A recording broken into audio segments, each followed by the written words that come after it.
The marble floor was colder than any battlefield I'd ever known, and my brother's knee pressed harder into my spine than any enemy combatant ever had. "You're under arrest for impersonating a military officer and theft of government property," Marcus snarled, twisting my arms behind my back as our grandmother's china crashed to the floor. My dress blues, still dusty from the transport plane, scraped against the imported Italian marble, while our entire family screamed in horror. Through the dining room window, I caught sight of black vehicles surrounding the house, and then Marcus's captain walked through the door, took one look at me, and snapped to attention with a salute that would change everything. The autumn air in Virginia carried the scent of wood smoke and fallen leaves as I pulled my rental car up to Grandmother Dorothy's sprawling colonial estate. 18 months. That's how long I'd been gone this time, moving through shadows in places whose names I couldn't speak aloud, carrying out operations that would never make the evening news. My hands still trembled slightly from the adrenaline of the extraction I'd completed just 72 hours ago, but I'd promised Grandmother I'd make it to her 85th birthday celebration, and Clementine Matthews never broke a promise to family. I smoothed down my dress blues one final time before walking up the familiar brick pathway. The uniform felt strange after months of tactical gear and civilian covers. Every medal and ribbon had been earned in blood and sacrifice, though most of my family believed I spent my days pushing papers at the Pentagon. It was easier that way, safer for everyone. The front door swung open before I could knock, and there stood my cousin Sarah, her perfectly styled blonde hair catching the afternoon sun. "Clementine, oh my goodness, don't you look official?" She air-kissed both my cheeks, careful not to smudge her lipstick. "Everyone's already here. Marcus arrived about an hour ago with Jennifer and Emma." My stomach tightened at the mention of my older brother. 3 years. That's how long it had been since we'd spoken, not since that awful fight about my mysterious government job and his accusations that I was hiding something from the family. If only he knew how right he was and how much that secret protected him. The dining room buzzed with conversation and laughter. Aunt Patricia held court near the fireplace, regaling anyone who would listen with stories about her recent cruise to Alaska.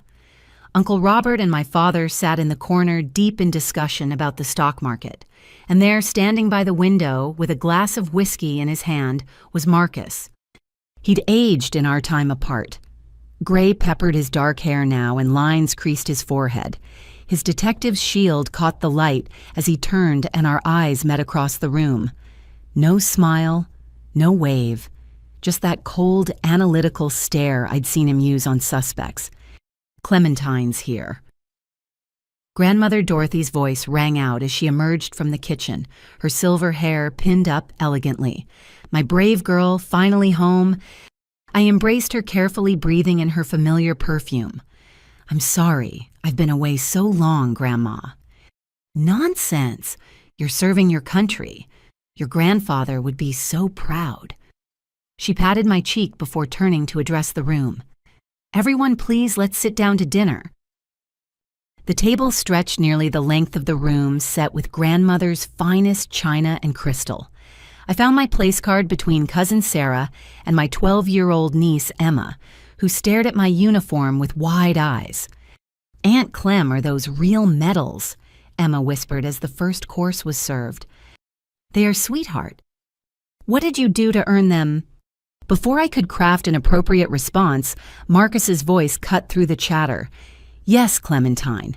Why don't you tell us all what exactly you did to earn those medals? I'm sure we'd all love to hear your war stories." The table fell silent. Jennifer placed a warning hand on Marcus's arm, but he shrugged it off, his jaw set in that stubborn line I remembered from childhood. "Marcus," our father warned quietly, "not tonight." "No, Dad, I think tonight is perfect." Marcus set down his fork with deliberate precision. 3 years of missed holidays, birthdays, family events, 3 years of vague explanations and classified this and classified that. Don't you think your family deserves some answers? I kept my voice steady, falling back on years of training and remaining calm under pressure. You know I can't discuss the specifics of my work, Marcus. That hasn't changed. Right. Because you're so important, so vital to national security that you can't even tell your own family what you really do. The sarcasm dripped from every word. Do you know what I think? I think you're a glorified secretary playing dress-up, hiding behind classification to make yourself feel important. Emma shrank back in her chair as tension crackled through the room. Grandmother Dorothy's face had gone pale, her hands trembling as she reached for her water glass. My secure phone vibrated in my pocket. I glanced at the screen and recognized the emergency prefix. Not now, not tonight. "Excuse me," I said quietly, standing from the table. "I need to take this call." "Of course you do," Marcus laughed bitterly. "There's always a convenient phone call, isn't there?" I stepped out onto the back patio, the cool air a relief after the suffocating tension inside. "Matthew's secure," I answered. "General, we have a situation." Colonel Harrison's voice was tight with urgency. "Operation Nightshade has been compromised. We need you at the command center immediately." My blood ran cold. Nightshade was our most sensitive operation 3 years in the making. How bad? Category 5 breach. Foreign intelligence intercepts indicate they have partial names of the strike team. We need damage control now. Understood. I'll need extraction in 30 minutes. Negative, ma'am. We can't risk a military convoy to your location. Too visible. Can you get to the safe house? I calculated distances and timing. Affirmative. Matthews out. As I ended the call, I heard footsteps behind me. Marcus stood in the doorway, his expression dark with suspicion. "Let me guess," he said. "Another emergency. Another excuse to leave your family behind." "Marcus, please. Not now." "I heard you on the phone. General. Operation Nightshade. What kind of game are you playing, Clementine?"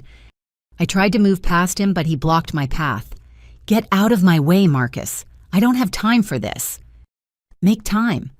His hand moved to his hip, a gesture I recognized from years of watching him work.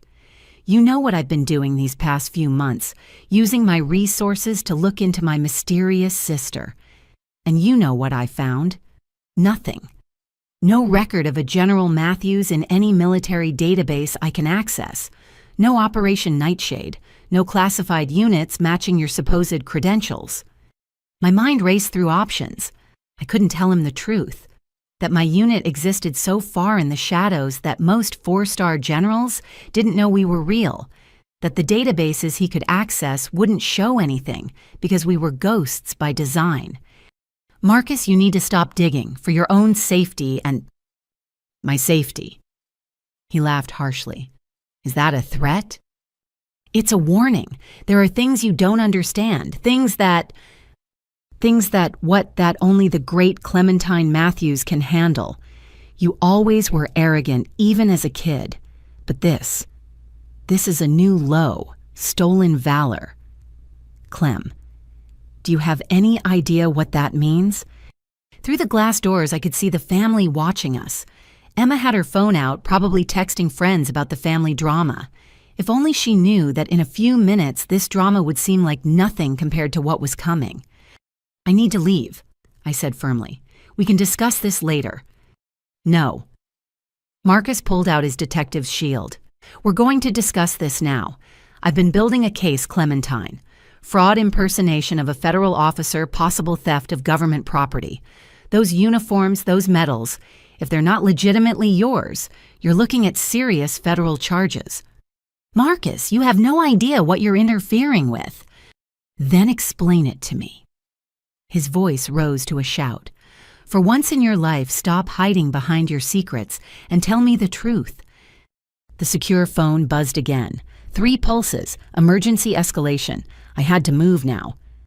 "I'm sorry," I said, pushing past him toward the dining room. "I have to go."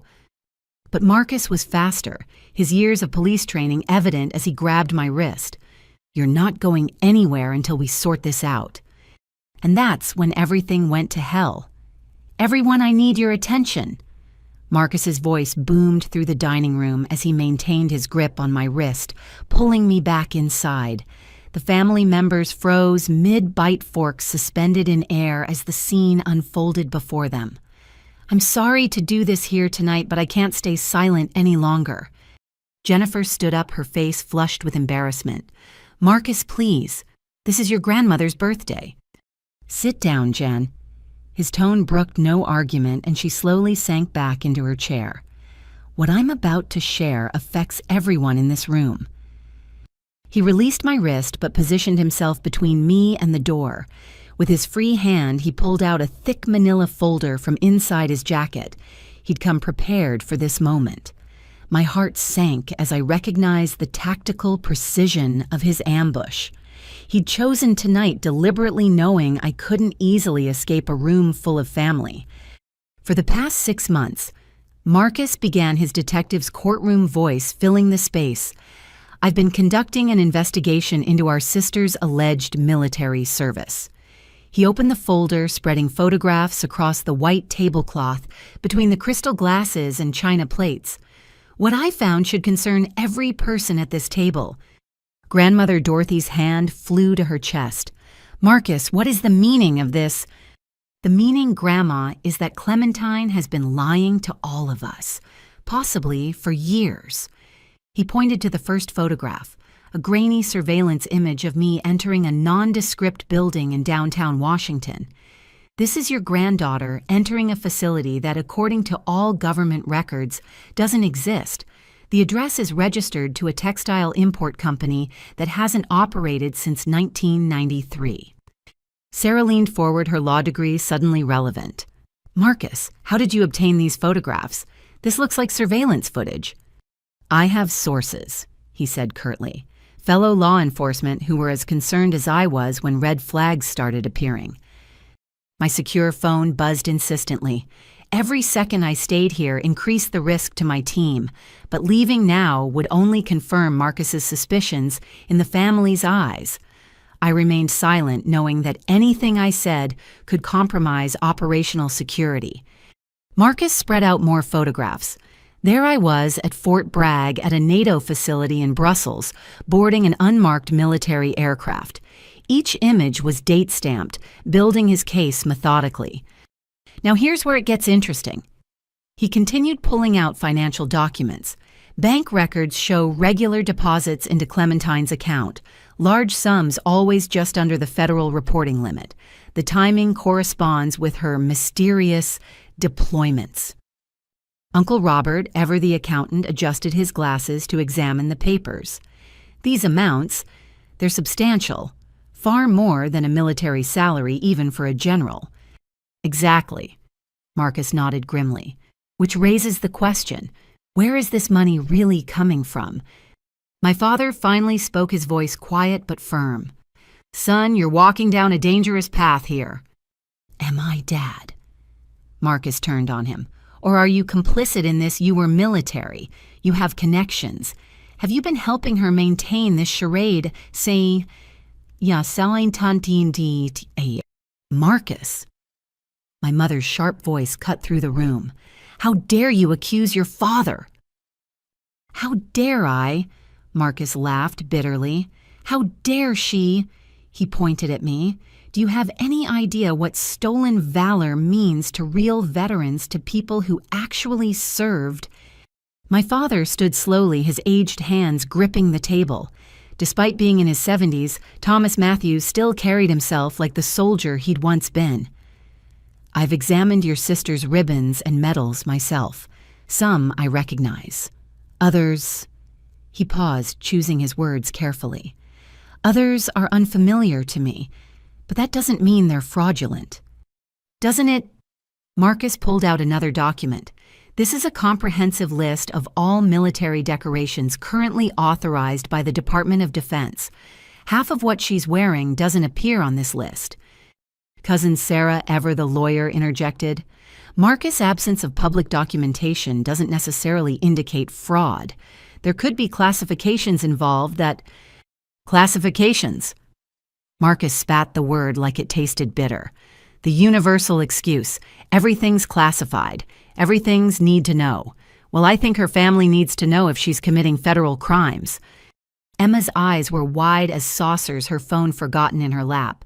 "Uncle Marcus, why are you being so mean to Aunt Clem?" "I'm not being mean, sweetheart. I'm trying to protect this family from someone who's been lying to us." He pulled out more papers. "These are transcripts from federal databases. No General Matthews in any branch. No record of her supposed unit. No Operation Nightshade, which I heard her mention on the phone just now."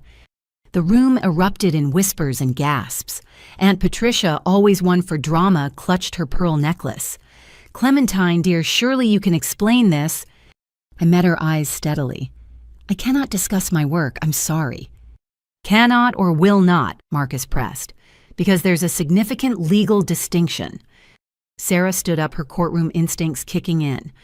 "Marcus, if you're making formal accusations, then Clementine has the right to legal counsel before she'll need it." Marcus's voice was cold. "The penalties for impersonating a federal officer include up to 3 years in prison. Theft of government property, those medals, that uniform, adds another 10. If she's been defrauding the government for financial gain, we're looking at 20 to life." Jennifer finally found her voice. "Marcus, please, think about what you're doing. This is your sister." "My sister died 3 years ago when she chose her lies over her family." The pain in his voice was raw, and I understood then that this wasn't really about stolen valor or fraud. This was about a brother who felt abandoned, who'd watched his sister disappear into shadows and had filled that void with suspicion and resentment. "I have a warrant," Marcus announced, pulling out an official-looking document. "Signed by a federal judge based on the evidence I've presented. Clementine Matthews, you're under arrest for impersonation of a federal officer and theft of government property." The room exploded. Grandmother Dorothy swayed in her chair, and Uncle Robert rushed to steady her. My mother started crying while my father remained rigidly still, his military bearing the only thing keeping him upright. Emma began recording on her phone, her hands shaking. "Sarah," I said quietly to my cousin, "when this is over, I'll need you to—" "When this is over, you'll be in federal custody," Marcus interrupted. He pulled out handcuffs, the metal glinting in the chandelier light. "Stand up and turn around." "Marcus." I kept my voice level despite the chaos. "You don't understand what you're doing. My unit, my mission, people's lives depend on—" "Your unit doesn't exist." He slammed his hand on the table, making the china jump. "I've checked every database, called in every favor, traced every lead. You're not some secret agent, Clementine. You're a fraud, and I'm going to prove it." The secure phone buzzed one final time. Emergency extraction protocol activated. They knew I'd been compromised. In minutes, this house would be surrounded by people whose job was to protect state secrets at any cost. But Marcus wouldn't wait that long. "Stand up," he ordered again. "Don't make me add resisting arrest to your charges." I looked around the room at my family, some terrified, some confused, some already choosing sides. This wasn't how they were supposed to find out. There were protocols for family notification, careful procedures designed to protect everyone involved. But Marcus had shattered those protocols with his relentless pursuit of a truth he wasn't cleared to know. "I'm sorry," I said to the room at large, then specifically to Grandmother Dorothy. "I'm so sorry your birthday has been ruined." "Just tell him he's wrong," she pleaded, tears streaming down her weathered cheeks. "Tell him this is all a misunderstanding." But I couldn't. Not without violating oaths I'd sworn not, without endangering operations and operatives around the world. So I remained silent as Marcus approached with the handcuffs, his partner suddenly appearing in the doorway with 3 other officers. "You called backup?" Jennifer asked, incredulous. "To arrest your own sister at your grandmother's birthday?" "I called backup to arrest a federal criminal," Marcus corrected. "The family connection is unfortunate but irrelevant." As he reached for my hands, I made a decision. I could resist, could use any of the dozen techniques I knew to incapacitate him and his officers. But that would only fuel his narrative. So I submitted, allowing him to pull my arms behind my back. "Marcus, wait." My father's command voice rang out, but it was too late. The metal clicked around my wrists as sirens wailed in the distance. Through the window, I could see vehicles approaching fast, but they weren't local police. The extraction team had arrived, and in seconds, Marcus would learn just how wrong he'd been about everything. The handcuffs bit into my wrists as Marcus shoved me forward, his grip unnecessarily rough. My training had taught me to endure far worse, but the emotional pain of my own brother's betrayal cut deeper than any physical discomfort. As he forced me toward the door, my hip struck the corner of Grandmother Dorothy's antique sideboard, and I felt the small emergency beacon concealed in my belt activate. "Easy with her," Jennifer protested, rising from her chair. "Marcus, she's not some street criminal." "She's exactly that." Marcus snarled, his fingers digging into my upper arm. "A criminal who happened to be born into our family." Through the dining room window, I caught sight of movement outside. Not the extraction team yet. They'd need at least 4 more minutes. These were Marcus's backup units, local police who had no idea what they were walking into. "Uncle Marcus, stop." Emma had her phone raised, recording everything. "You're hurting her." "Emma, put that away," her father ordered, but the teenager stood her ground. "No, everyone needs to see this. You're arresting Aunt Clem without even letting her explain." My mother moved toward us, her face streaked with tears. "Please, Marcus, can't we discuss this like a family?" "We are way past family discussions, Mom." He continued, pushing me forward. "Do you know what she said outside? She threatened me, warned me about my safety if I kept investigating." "That's not what I started, but Marcus cut me off. "Save it for your interrogation." He nodded to his partner, Detective Ray Hutchinson, a thin man with nervous eyes who looked deeply uncomfortable with the situation. "Ray, clear a path. We're taking her in." That's when everything shifted. The sound came first, the distinctive whir of helicopter rotors approaching fast and low. Not news choppers or police air support. These were military birds, and from the sound pattern, I recognized them as MH-60s configured for special operations. Marcus heard it too, his grip tightening. "What the hell?" Through the windows, we could see vehicles screeching to a halt outside. Black suburban SUVs with government plates surrounding the house in a textbook security perimeter formation. Uniformed figures in tactical gear poured out weapons at the ready. "Federal agents," someone shouted through a loudspeaker. "Everyone remain where you are." Marcus's backup officers fumbled for their radios, confusion evident on their faces. They'd expected a simple arrest of a fraud suspect, not a military-style operation. "This is Detective Marcus Matthews, badge number 4791. Marcus shouted toward the door. "I have a federal arrest warrant. These men need to stand down." See, the front door burst open and tactical operators flooded in. But their weapons weren't trained on me. They were pointed at Marcus and his officers. "Drop your weapons," the lead operator commanded. "Now, are you insane?" Marcus pulled me behind him, ironically trying to protect me from what he assumed was a threat. "I'm a police detective executing a lawful arrest." That's when Captain James Morrison walked in. I recognized him immediately. Marcus's commanding officer, a 25-year veteran of the force who'd risen through the ranks with a spotless record. He took in the scene, me in handcuffs, Marcus defiant tactical operators with fingers on triggers, and a room full of terrified family members. His gaze landed on my uniform, traveled up to my face, then focused on the ribbons and rank insignia. I saw the exact moment recognition dawned. The color drained from his weathered face. "Mother of God," Morrison whispered, then louder with unmistakable urgency. "Detective Matthews, release her immediately." Captain Marcus's confusion was evident. "Sir, I have a warrant. The evidence—" "Release her now." Morrison's voice cracked like a whip. Then he did something that stopped every heart in the room. He snapped to attention and saluted.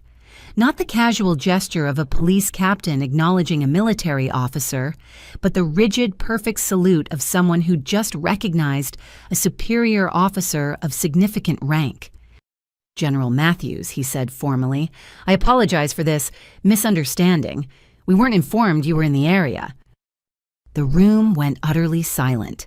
Even Emma lowered her phone mouth agape. Marcus stood, frozen, his hands still on my arms, but no longer restraining, just holding on as if I were the only thing keeping him upright. "Captain, what are you doing?" Ray Hutchinson asked, his voice barely above a whisper. "This woman is a fraud. We have evidence."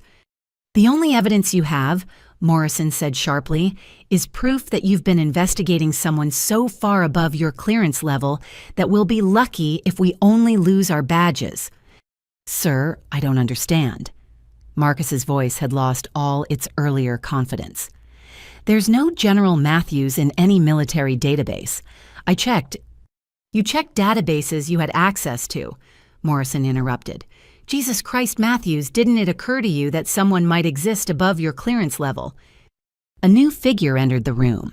General Patricia Hawkins, Joint Special Operations Command. 4 stars on her shoulders and an expression that could have frozen hell. I'd served under her for 7 years, and I'd seen that look reduce hardened operators to stammering recruits. "Clementine," she said warmly, crossing to embrace me despite the handcuffs. "Are you injured?" "No, ma'am. Just a misunderstanding with family." She turned to Marcus, and her warmth evaporated. "Detective Matthews, I presume the one who's been making inquiries about classified operations." Marcus couldn't speak. He just nodded, his face cycling through confusion, disbelief, and growing horror. "Do you have any idea what you've done?" Hawkins continued. "Your investigation has been lighting up intelligence networks for months. Foreign services have taken notice. Operations have been compromised. Lives have been put at risk." I was just," Marcus stammered. "You were just a local detective playing in waters so deep you can't even see the surface." She gestured to one of her aides. "Get those handcuffs off General Matthews immediately." As the aide produced a key, Morrison stepped forward. "General Hawkins, I take full responsibility. I should have recognized the signs when Detective Matthews came to me with his concerns. Your failure to recognize classification markers is the least of our problems," Hawkins replied coldly. "We have 3 operatives missing in Eastern Europe because their covers were blown. The intelligence leak has been traced directly to Detective Matthews's inquiries." "No," Marcus breathed. "That's not—" "I was careful. I only use secure channels." "Secure by police standards," I said quietly as the handcuffs came off. "Not by ours." The family watched in stunned silence as I rubbed my wrists. Grandmother Dorothy had one hand pressed to her chest, the other gripping Uncle Robert's arm. My parents sat rigidly processing this revelation. Sarah's legal mind was clearly racing, trying to reconcile what she was witnessing with everything she thought she knew about military law. "Clementine," my father said slowly, "are you really a general?" Before I could answer, Hawkins intervened. "General Matthews commands a Joint Special Operations Task Force that officially doesn't exist. Her unit handles missions that are so classified, most people with top-secret clearance aren't aware of them." "But the money," Uncle Robert said weakly. "The deposits Marcus showed us." "Hazard pay," Hawkins said simply. "Do you have any idea what your niece has sacrificed for this country? The missions she's led? The threats she's neutralized before they could reach American soil?" Marcus sank into a chair, his legs no longer supporting him. "The FBI, they told me they wanted her detained." Morrison's expression darkened. "What FBI agents? When did they contact you?" "Last week. They said they'd been monitoring her activities, that she was a security risk." Marcus pulled out his phone with shaking hands. "I have their cards."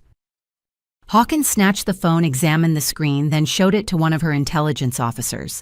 They exchanged a look that made my blood run cold. "These aren't FBI," the intelligence officer said. "The contact numbers route to servers in Belarus." The implications hit everyone simultaneously. Marcus had been manipulated by foreign intelligence services who'd identified him as the weak link in my operational security. "Oh God," Marcus whispered, "what have I done?" "You've compromised a classified unit and put American lives at risk," Hawkins said bluntly. "At minimum, you're looking at charges under the Espionage Act." Jennifer let out a sob. Emma dropped her phone, the device clattering on the hardwood floor. The local officers who'd accompanied Marcus were slowly backing toward the door, clearly wanting no part of this federal nightmare. "General Hawkins," I said formally, "request permission to speak freely." She studied me for a moment, then nodded. "Granted." I turned to face my family, seeing them all clearly for perhaps the first time in years. The secrets I'd kept, the lies I'd told, the birthdays and holidays I'd missed, all in service of a mission they couldn't know about. Now, whether I wanted it or not, the veil was being lifted. "Everything Marcus accused me of was born from love," I said quietly. "He saw his sister disappearing, coming home injured, unable to explain. He did what any good detective would do. He investigated. The fact that he was manipulated by foreign agents doesn't change his intention." "Clementine," Hawkins warned, but I pressed on. "My unit exists in the shadows because that's where we're needed. We handle the threats that can't be addressed through normal channels, the operations that would cause international incidents if they were attributed to the United States. Yes, I've lied to you all. Yes, I've kept secrets. But every missed Christmas, every vague explanation, every time I couldn't tell you where I'd been or what I'd done, it was to keep you safe. Safe from what?" my mother asked through her tears. That's when the windows exploded. Glass shards flew like deadly rain as tactical smoke grenades rolled across Grandmother Dorothy's Persian rugs. The acrid smoke filled the dining room in seconds, turning the elegant space into a chaos of screaming, coughing shadows. My training kicked in before conscious thought. I grabbed Emma and my grandmother, pulling them under the heavy oak table as automatic weapons fire erupted outside. "Contacts north and east," someone shouted over the tactical net. "Multiple hostiles breaching the perimeter." General Hawkins had her sidearm out, barking orders into her radio. "Lock down the airspace. I want QRF here now." She turned to the family members cowering behind overturned furniture. "Everyone stay down." Marcus, his police instincts overriding his shock, had pulled Jennifer behind the china cabinet. His service weapon was in his hand, though. Against the firepower outside, it might as well have been a water pistol. "What's happening?" he shouted over the noise. "The people who used you to find me," I called back, then turned to the tactical team leader. "Sergeant status. 12 to 15 hostiles, military-grade weapons and training. They're not trying to breach. This is suppressive fire." I understood immediately. This wasn't an assassination attempt, it was a distraction. While we were pinned down here, something else was happening. My secure phone, miraculously intact, buzzed with an emergency alert. "They're hitting the safe house," I told Hawkins. "Team 7 is compromised." Her face went grim. Team 7 was our deep cover unit in Eastern Europe, the same one Marcus's investigation had inadvertently exposed. If foreign operatives were moving against them now— "Ray, get on the radio," Marcus ordered his partner. "Get every unit in the county here now." "Negative," Hawkins countermanded. "Local law enforcement stays clear. This is our operation." She activated her throat mic. "All units weapons free. Protect the civilians." The tactical team moved with lethal efficiency, returning fire through the shattered windows. I stayed low, keeping Emma's head down as she sobbed against my shoulder. Across the room, I could see my father shielding my mother, his old combat instincts still sharp despite his age. "Captain Morrison," Hawkins shouted over the firefight. "Contact the Pentagon, authentication code Zulu 77. Tell them Prometheus is blown." Morrison, to his credit, didn't question the order, despite having no idea what Prometheus meant. He pulled out his phone hand steady, even as bullets whined overhead. Prometheus. Marcus looked at me, understanding beginning to dawn. "That's your unit's designation." Before I could answer, the firing stopped. The sudden silence was almost more terrifying than the chaos. Outside, we could hear vehicle doors slamming, engines roaring to life. "They're withdrawing," the team leader reported. "No pursuit." "Negative. Secure the scene." Hawkins helped Grandmother Dorothy to her feet, the elderly woman trembling but uninjured. "Is anyone hurt?" Miraculously, beyond some cuts from flying glass, the family was intact. Emma clung to me, her earlier bravado completely shattered. "Aunt Clem, who are those people?" "Foreign intelligence operatives," I said, gently checking her for injuries. "People who don't want me doing my job." "Your job." Aunt Patricia emerged from behind the overturned buffet table, her perfect hair now wild, her designer dress torn. "What kind of job involves people shooting at family dinners?" "The kind that keeps family dinners from being shot at every day," I replied quietly. Captain Morrison lowered his phone, his face pale. "General Hawkins, I've reached the Pentagon. They're asking if you need the nuclear emergency support team activated." The room went silent again. Every civilian face turned toward us with identical expressions of shock. "Nuclear?" My mother's voice was barely a whisper. "Clementine, what have you been involved in?" Hawkins made a decision. "Tell them Nest isn't required, but we need immediate extraction for General Matthews and information containment protocols for the civilians." "Information containment." Sarah's lawyer instincts flared. "You can't just—" "Ms. Wellington." Hawkins used Sarah's married name with precision. "What you've witnessed tonight falls under the National Security Act. You'll all be required to sign non-disclosure agreements." "After someone just tried to kill us," Uncle Robert's voice cracked with indignation, "we have a right to know why." "You have a right to stay alive," Hawkins countered, "which becomes significantly harder if you know classified information that foreign governments want." Marcus stood slowly glass, crunching under his feet. His service weapon hung loose in his hand, forgotten. "This is real, all of it. You're really—" "I really am who I said I was," I told him. "Just not in any database you could access." Morrison's phone rang. He listened briefly, then held it out to Hawkins. "Ma'am, it's the Secretary of Defense." She took the phone, stepping away for privacy. I could hear her crisp responses. "Yes, sir, understood. Immediate implementation." While she spoke, I turned to my family. They deserved some explanation for why their world had just exploded into violence. 3 years ago, I began carefully. A terrorist cell acquired materials for a radiological weapon, a dirty bomb. Their target was a college football stadium during a championship game. 60,000 people. The room was utterly silent, everyone hanging on my words. My unit was tasked with stopping them. We succeeded, but I was exposed to radiation during the operation. I spent 2 months in a classified medical facility. When Marcus called repeatedly asking where I was, what could I tell him? That I was dying of radiation poisoning because I'd wrestled a nuclear device away from terrorists? Marcus's face crumpled. "The time you missed Dad's surgery, you said you were on assignment." "I was in an isolation ward, my white blood cell count near 0. I met his eyes. "I wanted to be there. God, Marcus, I wanted to be there so badly. But I couldn't risk exposing you all to what I'd been exposed to." "The money," Uncle Robert said weakly.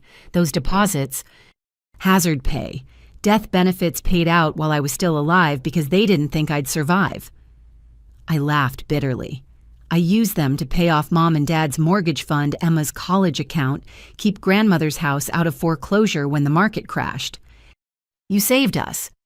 Grandmother Dorothy's voice trembled. "All those times I thought it was lucky, windfalls, unexpected inheritance from distant relatives." "There were no distant relatives, Grandma. Just your granddaughter trying to take care of her family the only way she could, from the shadows." Hawkins ended her call and returned to the group. "The Secretary has authorized limited disclosure. Given the security breach and the attempt on your lives, you need to understand the gravity of the situation." She gestured to me. General Matthews commands Joint Special Operations Task Force 77, codename Prometheus. They handle operations that are beyond black, missions that don't exist against threats that are never acknowledged. Threats like what? Jennifer asked, still clutching Marcus's arm.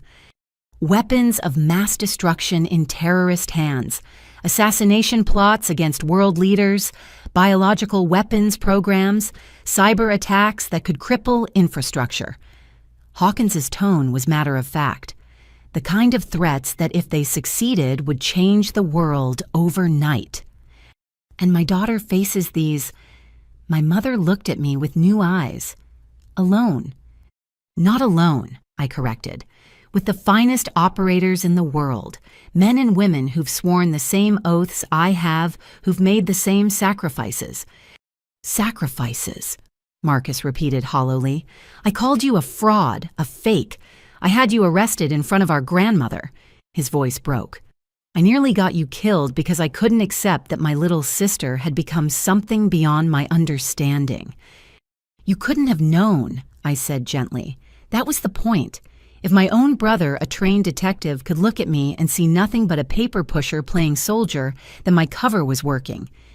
Your cover, he laughed bitterly. Do you have any idea what I've done? My investigation, the people I talked to, the queries I made. He turned to Hawkins. You said 3 operatives are missing. Were missing, she corrected. The alert General Matthews received during the attack, Team 7 went dark to evade capture. They've re-established contact. Your investigation did compromise them, but they're professionals. They adapted. Relief flooded Marcus's face, but guilt quickly replaced it. I still put them at risk, put Clementine at risk, put our whole family at risk. Yes, you did, Hawkins said bluntly. The foreign operatives who manipulated you have been tracking General Matthews for years. You gave them the opening they needed. So, what happens now? Sarah asked, her legal mind already working through implications. Witness, protection, relocation. Now, Hawkins said, we clean up this mess. General Matthews has a decision to make. She looked at me meaningfully. Your cover is blown. Your family is exposed. Continuing operations would put them at constant risk. I understood what she wasn't saying. This was my exit opportunity. After 15 years of service, multiple injuries, countless missions, I could walk away. Honorable discharge, full benefits, a chance at the normal life I'd sacrificed. Emma's hand found mine small and trembling. I thought about all the birthdays I'd missed, the Christmases, where my chair sat empty, the family moments that had passed without me. Then I thought about Team 7, about the operation still in progress, about threats that wouldn't stop just because I was tired. The family needs protection, I said finally. Full-time security details, hardened homes, the works. Agreed, Hawkins nodded. And I looked at Marcus, saw the guilt and pain in his eyes. My brother, who'd only wanted to protect his family from what he thought was a lie, who'd been used by enemies he didn't even know existed. And we bring him in, I decided. Full disclosure, full protection. If foreign intelligence already knows about him, keeping him in the dark only makes him more vulnerable. Bring me in, Marcus echoed. I don't understand. She's offering to read you into the program, Morrison explained, understanding dawning on his face. Security clearance, classification, briefings, the whole thing. You'd know what she really does, but you'd also be bound by the same secrecy. All of them, I corrected. The whole family. If we're doing this, we're doing it right. No more lies, no more secrets between us. Hawkins frowned. That's highly irregular. Civilian family members aren't typically... My family isn't typical, I interrupted. They've already paid the price for my service. They deserve to know what that service actually entails. I'll need to clear it with the secretary, Hawkins said, but her tone suggested she'd support the request. As she made another call, I turned back to my family. They looked shell-shocked, but resolute. Even Aunt Patricia, for all her frivolity, had steel in her spine when it counted. This is what you've been doing, my father asked quietly. All these years? Since I was 22, I confirmed. Recruited out of college, trained in facilities that don't exist, fighting wars that are never declared. And you never told us because I loved you too much to paint targets on your backs. I gestured at the destroyed dining room, though it seems that happened anyway. No, Marcus said firmly. I painted those targets. This is on me. He looked at the assembled family. I'm going to fix this. Whatever it takes, whatever I need to do, I'm going to make this right. That's when we heard the helicopters returning. Not hostile this time. I recognized the flight pattern of our medical evacuation birds. Transport's here, one of the tactical team members reported. General, we need to move. But Grandmother Dorothy stepped forward, her elderly frame straight with determination. If you're taking my granddaughter, you're taking all of us. This family has been broken by secrets long enough. It's time we stood together. And in that moment, looking at my grandmother's fierce expression, my brother's determined face, my parents' protective stance, I realized that perhaps Marcus's investigation had accomplished something unintended. For the first time in 15 years, I wouldn't have to face the darkness alone. My family knew the truth, and instead of running, they were standing with me. The war had come home, but home was ready to fight back. The helicopters touched down on Grandmother Dorothy's lawn, their rotors whipping the autumn leaves into golden tornadoes. As medical personnel rushed toward the house with trauma kits, I watched my family process what they'd just learned. The shock was giving way to something else, a mixture of awe, fear, and in Marcus's case, crushing guilt. General Matthews, a young lieutenant, approached, saluting crisply. We have secure transport ready for you, and he glanced uncertainly at my family. Your designated companions. My entire family will be accompanying us to the facility, I stated firmly. Have we prepared for that? Yes, ma'am, General Hawkins radioed ahead. We have 3 birds ready for transport. My father stepped forward, the broken glass crunching under his feet. Clementine, wait.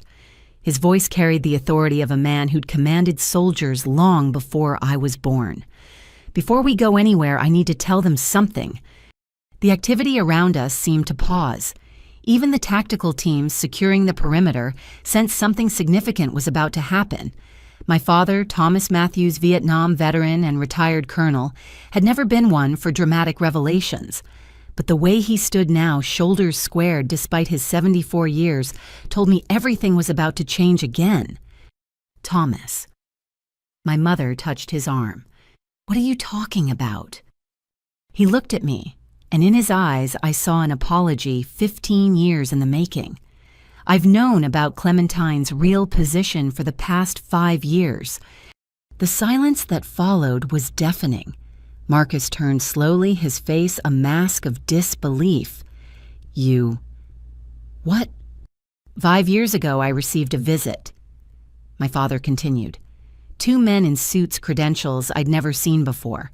They told me my daughter had been gravely injured in a classified operation. They couldn't tell me where or how, but they wanted me to know she might not survive. My chest tightened. I remembered that operation. Colombia, a cartel with connections to international terror networks. The explosion that had nearly killed me, the months of recovery in a facility that didn't officially exist. You never said anything? My mother whispered. All those nights I cried wondering where she was. I was under a legal obligation to remain silent, my father said heavily. They made it clear that any disclosure would not only violate federal law, but could endanger Clementine's life. So you lied to Mom, Marcus's voice was rising. You lied to all of us. I protected all of you. My father's command voice emerged sharp enough to cut steel. Do you think it was easy watching your mother worry, seeing you grow bitter and suspicious? But they showed me photographs. Marcus. Pictures of what happened to another operative whose family couldn't keep secrets. The cartels didn't just kill him, they tortured his wife and children first. Jennifer gasped, pulling Emma closer. The teenager had gone pale, the reality of the situation finally sinking in. They gave me a choice, my father continued. Know the truth and keep silent, or remain ignorant and risk accidentally exposing her. I chose knowledge because at least then I could help maintain her cover. Help maintain? Marcus laughed bitterly. Is that what you call it? While I was investigating my own sister thinking she was a fraud, you knew the truth and let me make a fool of myself. I let you be a good detective, my father corrected. Your genuine belief in her deception was the best cover she could have. If you trained in investigation saw nothing suspicious beyond what we wanted you to see, then foreign intelligence would reach the same conclusion. I stepped between them before the confrontation could escalate. Dad, you never told me you knew. His weathered face softened. You had enough burdens, sweetheart. Knowing that I knew would have just added one more secret for you to carry. This is insane, Aunt Patricia interjected. Thomas, you're telling us you've been lying to your own wife for 5 years. I've been protecting my family for 5 years, he corrected firmly, just as Clementine has been protecting all of us, and this nation, for far longer. General Hawkins cleared her throat. As touching as this family revelation is, we need to move. Intelligence indicates the hostile forces are regrouping. This location is no longer secure. But Grandmother Dorothy wasn't finished. The matriarch of our family stepped forward, her aged hands clasped in front of her. Since we're sharing secrets, I have one of my own. We all turned to stare at her. Even in the midst of shattered windows and tactical teams, she maintained her dignity. I've known since the beginning, she said simply. This time, even I was shocked. Grandma. She smiled a sad, knowing expression. Your grandfather wasn't just any soldier, dear one. He was Office of Strategic Services during the war. The things he did in occupied France, the secrets he carried. I learned early what it meant to love someone who lived in shadows. She moved to an overturned bookshelf, carefully extracting a leather-bound album from the debris. When you were recruited out of college, when you told us you'd be working as a military consultant, I recognized the signs, the vague explanations, the sudden trips, the injuries you couldn't quite explain. She opened the album, revealing old black and white photographs. A young man in uniform, but not standard military dress. The insignia were different, older, from an era when America's intelligence services were still being born. Your grandfather died thinking his secret would die with him, she continued, but I knew.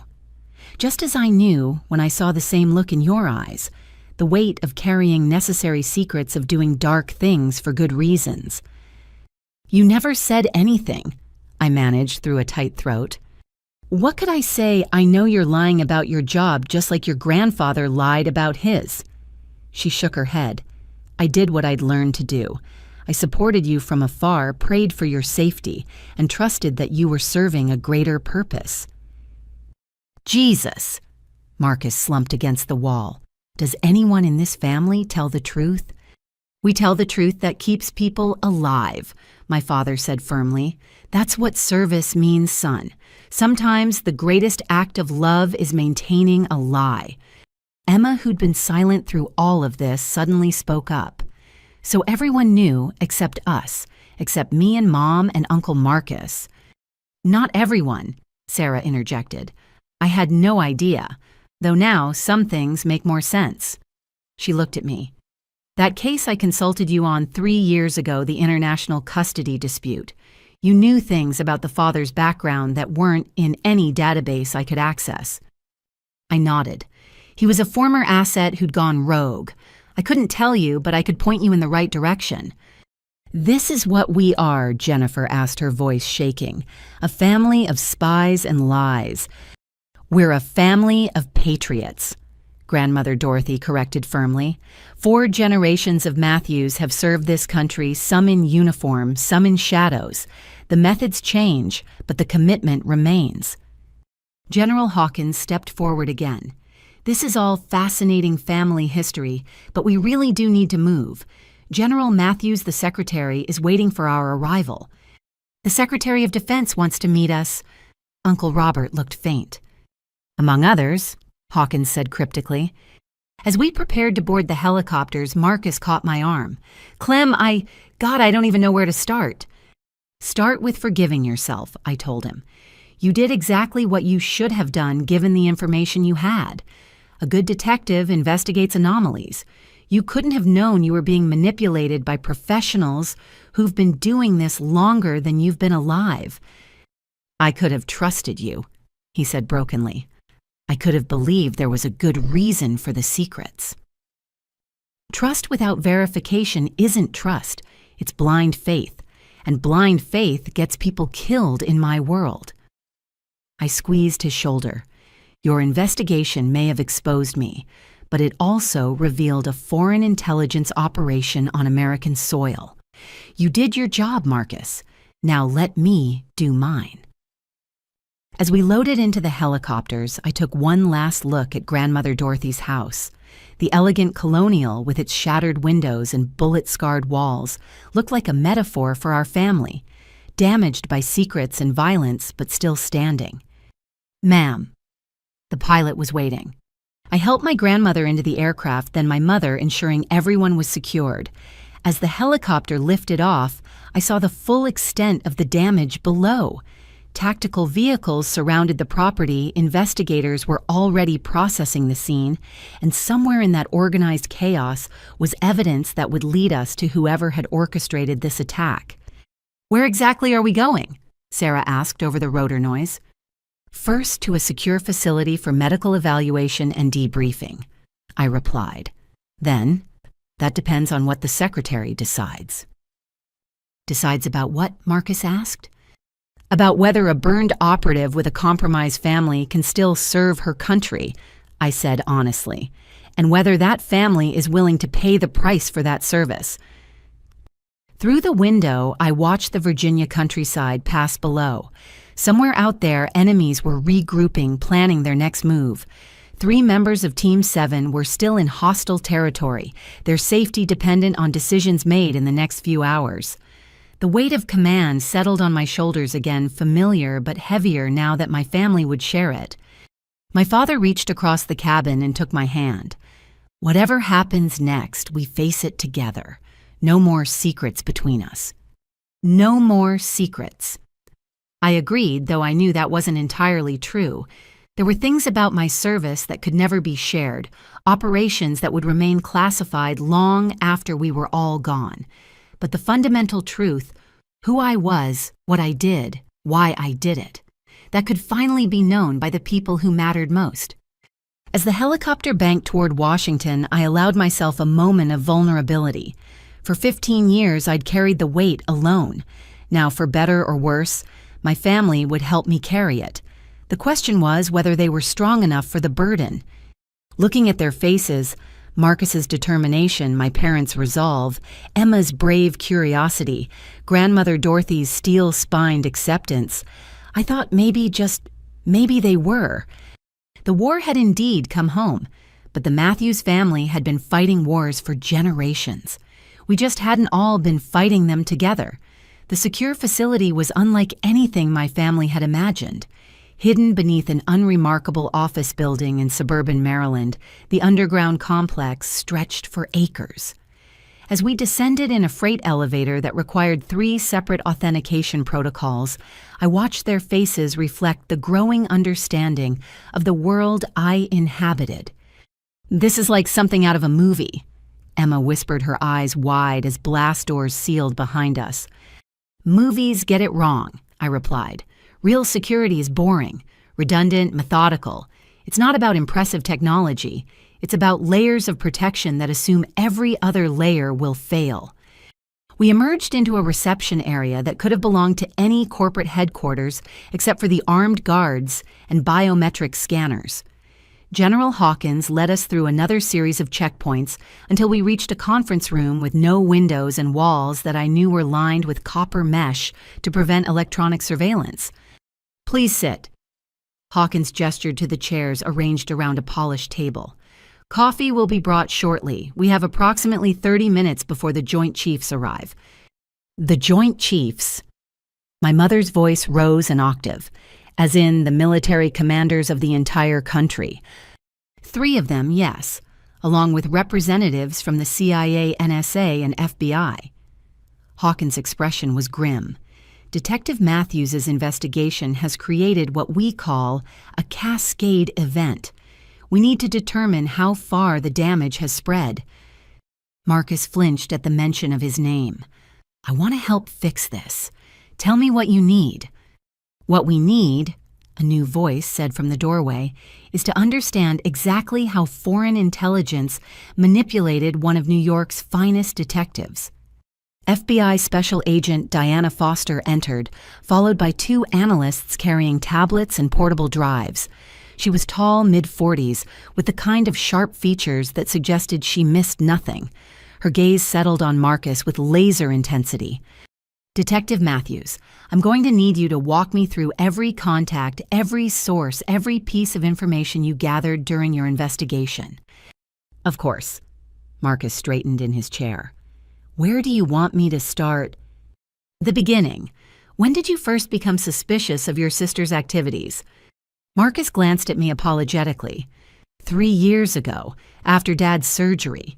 Clem missed it, said she was on assignment. But when I tried to verify her story through department channels, things didn't add up. Define didn't add up, Foster prompted, her fingers flying across her tablet. The unit she claimed to be with didn't exist in any database I could access. The base she said she was stationed at showed no record of her. I started thinking maybe she was having personal problems, making excuses to avoid family. He laughed bitterly. I thought I was helping. When did your personal concern become an official investigation?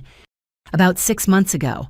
I ran her name through NCIC, just a routine check, but it triggered something.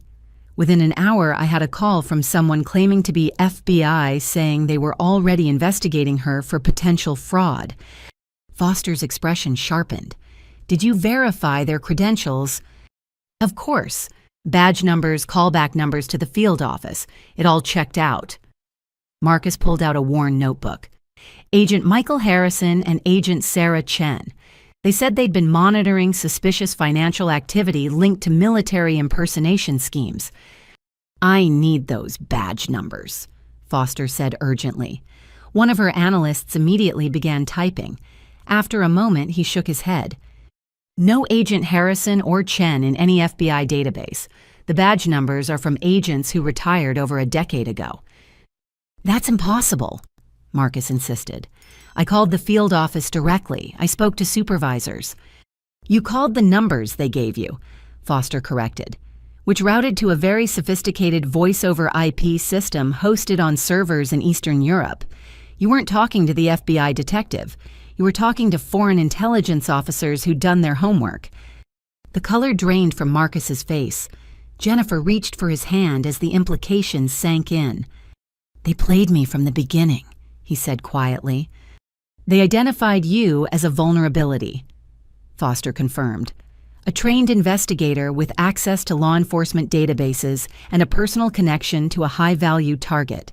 They fed you just enough truth mixed with lies to keep you digging. What kind of truth? I asked, though I suspected I already knew.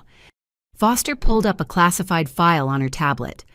They knew about your unit's existence general, not details, but enough to know that traditional searches would come up empty. They used that knowledge to convince Detective Matthews he was uncovering a conspiracy. The photographs, Marcus said suddenly. They provided some of the surveillance photos, said they were from their investigation, but they were taken by foreign intelligence assets who'd been tracking General Matthews for years. Foster finished. They used you to fill in the gaps in their intelligence. Every question you asked, every database you searched, gave them more information about how we hide our most sensitive operations. General Hawkins leaned forward. Show them the intercepts. Foster nodded, pulling up another file. These are communications we intercepted between Belgrade and Moscow, discussing what they call Operation Threadpull. The name is apt. They found a loose thread in Detective Matthews and pulled until the entire fabric started unraveling. She displayed a series of translated messages on the wall screen. My family read in growing horror as foreign agents discussed Marcus's progress, their excitement when he accessed certain databases, their strategies for feeding him information that would keep him investigating. My God, my father breathed. They were watching him the whole time. Worse, Foster corrected. They were guiding him. Every time he hit a dead end, they'd provide a new lead. Every time he started to doubt, they'd feed him just enough confirmation to keep going. Emma, who'd been quietly absorbing everything, suddenly spoke up. But why didn't they just investigate Aunt Clem themselves? Why use Uncle Marcus? It was a perceptive question from someone so young. Foster smiled grimly. Because legitimate law enforcement requests trigger different responses than foreign intelligence probes. When Detective Matthews searched military databases, it looked like standard interagency cooperation. When he filed requests for financial records, it appeared to be a routine fraud investigation. They used my credentials as camouflage, Marcus said, understanding dawning. Every query I made looked legitimate because it was legitimate. I was just asking the wrong questions for the wrong reasons. Exactly. And it worked beautifully until you tried to arrest your sister at a family gathering. Foster gestured to me. That wasn't part of their plan. They expected you to build a case slowly, maybe turn it over to federal authorities. The public confrontation forced everyone's hand. The attack on the house. Sarah interjected her legal mind, working through the implications. That was them trying to salvage the operation. Partially. I said, speaking from my own experience with foreign operations. But it was also punishment. They'd invested months in this operation, and Marcus's precipitous action ruined it. The attack was meant to eliminate witnesses and show others the price of failure. Others? Jennifer asked fearfully. You mean there are more operations like this? Foster and Hawkins exchanged a look. We've identified at least 7 similar operations in progress, Foster admitted. Family members of classified personnel being manipulated into compromising their relatives. Your case is the first to fully surface, which makes it valuable for understanding their methodology. So we're not just victims, Uncle Robert said slowly. We're evidence. You're the key to unraveling an entire network, Foster confirmed, which is why your protection is paramount. The people who orchestrated this won't simply give up because one operation failed. A knock on the door interrupted us. An aide entered, whispering urgently to General Hawkins. Her expression darkened. What is it? I asked. Team 7. They've made contact, but they're pinned down. Local security forces are closing in, and their extraction window is closing. I stood immediately. I need to get to the operations center. Clem, no. Marcus protested. You can't deploy now. You're compromised. Your family's at risk. My family is at risk because Team 7 is at risk. I cut him off. Those operatives were exposed because of actions taken against me. I won't abandon them. General Matthews is right, Hawkins said, but not for the reasons she thinks. She turned to the wall screen, pulling up a map of Eastern Europe. Team 7's position is here. The forces hunting them are the same ones who manipulated Detective Matthews. This is our chance to turn the tables. You want to use them as bait, I realized. I want to use the entire situation to our advantage, Hawkins corrected. The Foreign Intelligence Service has revealed their hand. They've shown us their methods, their capabilities, their reach. Now we can use that knowledge against them. How? Marcus asked. Foster smiled, and it wasn't a pleasant expression. By feeding them exactly what they expect to see. General Matthews will lead a rescue operation for Team 7. It will appear to be a desperate attempt to save compromised assets. In reality, it will be a trap years in the making. You want to use me as bait, too, I said. I want to use all of us as bait, Hawkins corrected. The entire Matthews family has become a point of vulnerability, so we turn that vulnerability into a weapon. Absolutely not, my mother said firmly. I won't have my family used as pawns in some international chess game. Mom, I said gently, we're already pawns. The question is whether we want to be passive pieces or active players. What would it involve? My father asked ever the tactician. Foster pulled up a detailed operational plan. Detective Matthews continues his investigation, but now under our control. He finds what we want the enemy to find. General Matthews leads her rescue mission, walking into what appears to be a trap. The family remains under protective custody, but visible enough to maintain the illusion of vulnerability. And Team 7, I asked. Gets extracted during the chaos, Hawkins confirmed, along with enough captured intelligence to map the enemy's entire network. The room fell silent as my family absorbed the proposal. They were being asked to go from victims to assets, from protected to protectors. It was a fundamental shift in their understanding of themselves and their place in the world I inhabited. "I'll do it," Marcus said finally. "This is my mess. Let me help clean it up." "We'll all do it." Grandmother Dorothy spoke with quiet authority. "This family has served in shadows before.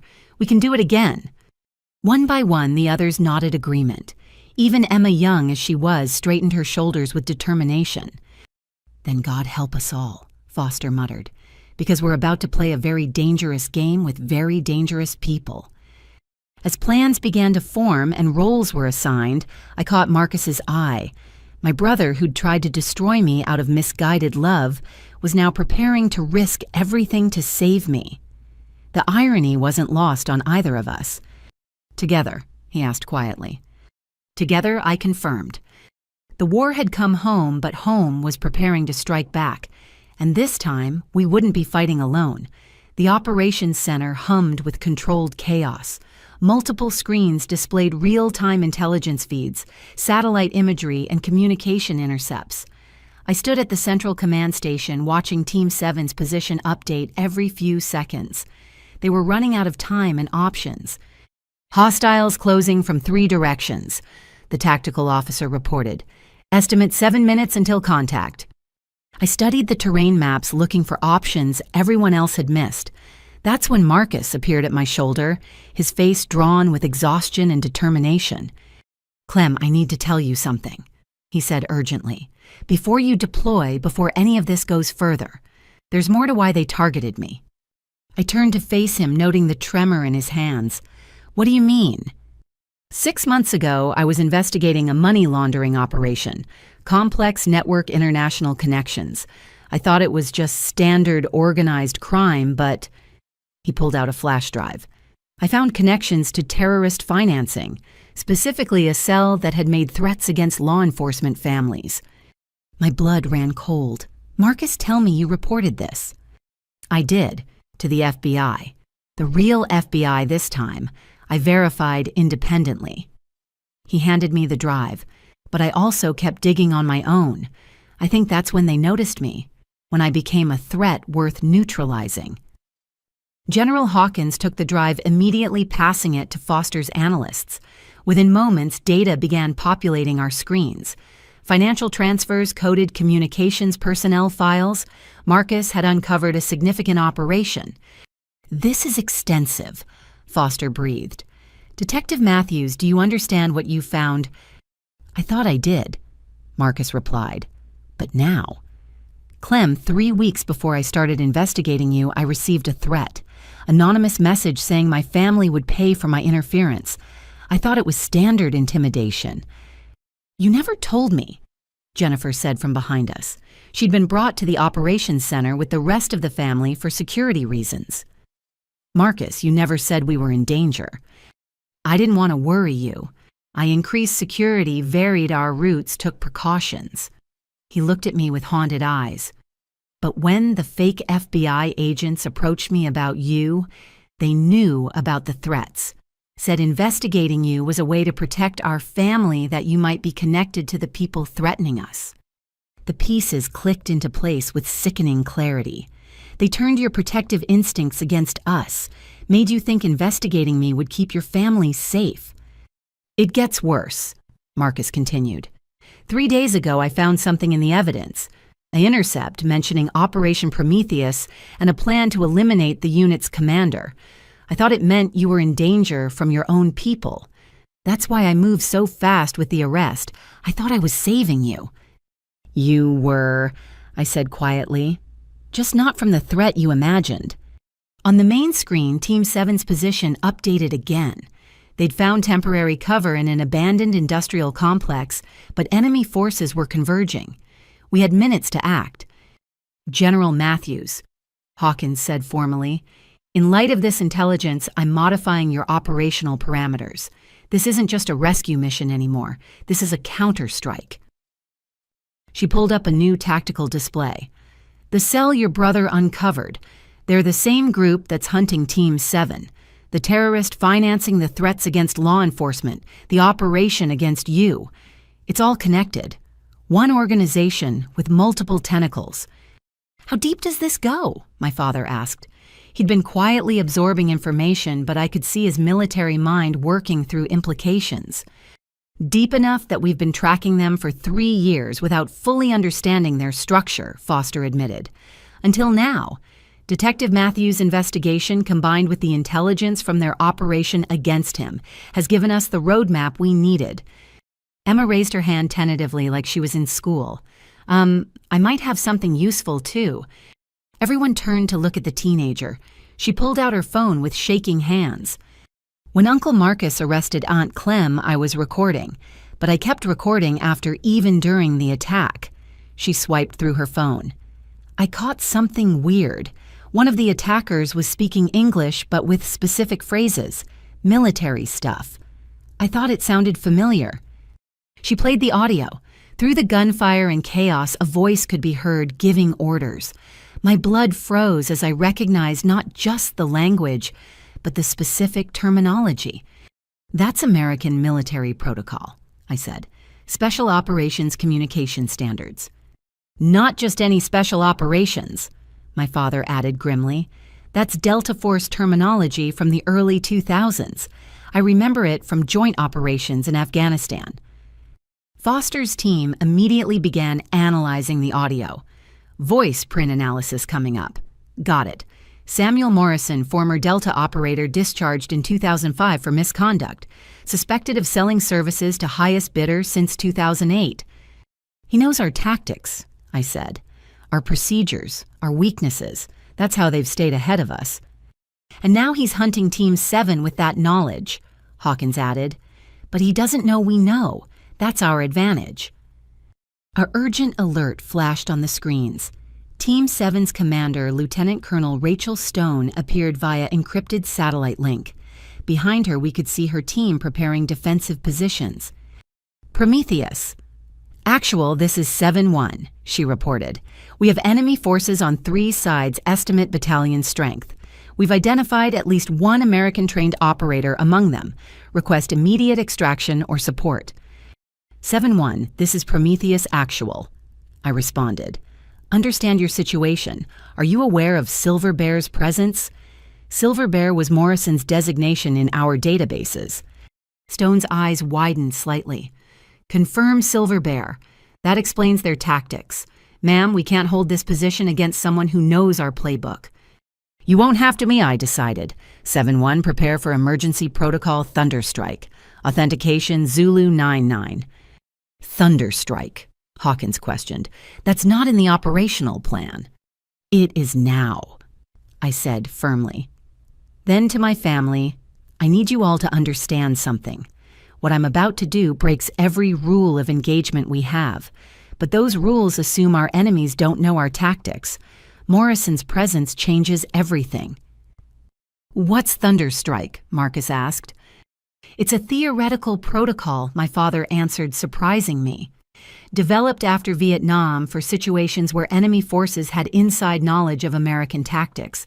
Never officially approved because it requires the commander to act as live bait while simultaneously coordinating a counter-ambush." I finished. "It's considered a suicide protocol." "Absolutely not," my mother said.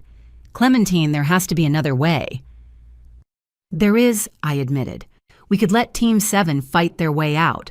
Probable casualties 60 to 80%. We could send in a conventional rescue force. probable casualties 40%, plus the political fallout of a military operation on foreign soil. Or we implement Thunderstrike.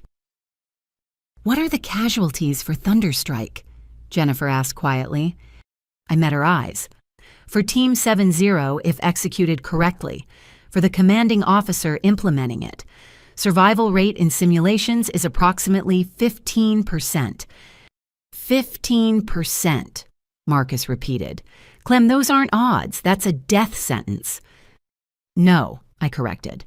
It's a calculated risk, and it's my risk to take. Like hell, Marcus stood. You want to commit suicide to clean up my mess? Not happening. This isn't about your investigation anymore, I said firmly. This is about 7 American operators trapped behind enemy lines because our secrets were compromised. This is about a terrorist cell that's threatened innocent families. This is about ending a threat that's been growing for years. It's about family, Grandmother Dorothy said quietly. Isn't it you're trying to protect all of us by removing yourself from the equation? I couldn't deny it. With me gone, there would be no reason to target the Matthews family. Team 7 would be safe. The terrorist cell would lose their primary target. It was tactically sound. Tactically sound and emotionally stupid, Emma said, reading my expression. Aunt Clem, you just got your family back. You can't leave us now. Sometimes service requires... Stop, my father commanded. Clementine, I've heard that speech. I've given that speech. And you know what I learned after 40 years in the military? The best commanders don't die for their people. They live for them. They find another way. Then help me find one, I challenged. Because in 5 minutes, Team 7 runs out of cover and options. The room erupted in rapid-fire planning. Foster's analysts worked with Hawkins' tactical team. My father and Uncle Robert, drawing on decades of military experience, offered suggestions. Even Sarah contributed her legal mind-finding loopholes in international law that might provide cover.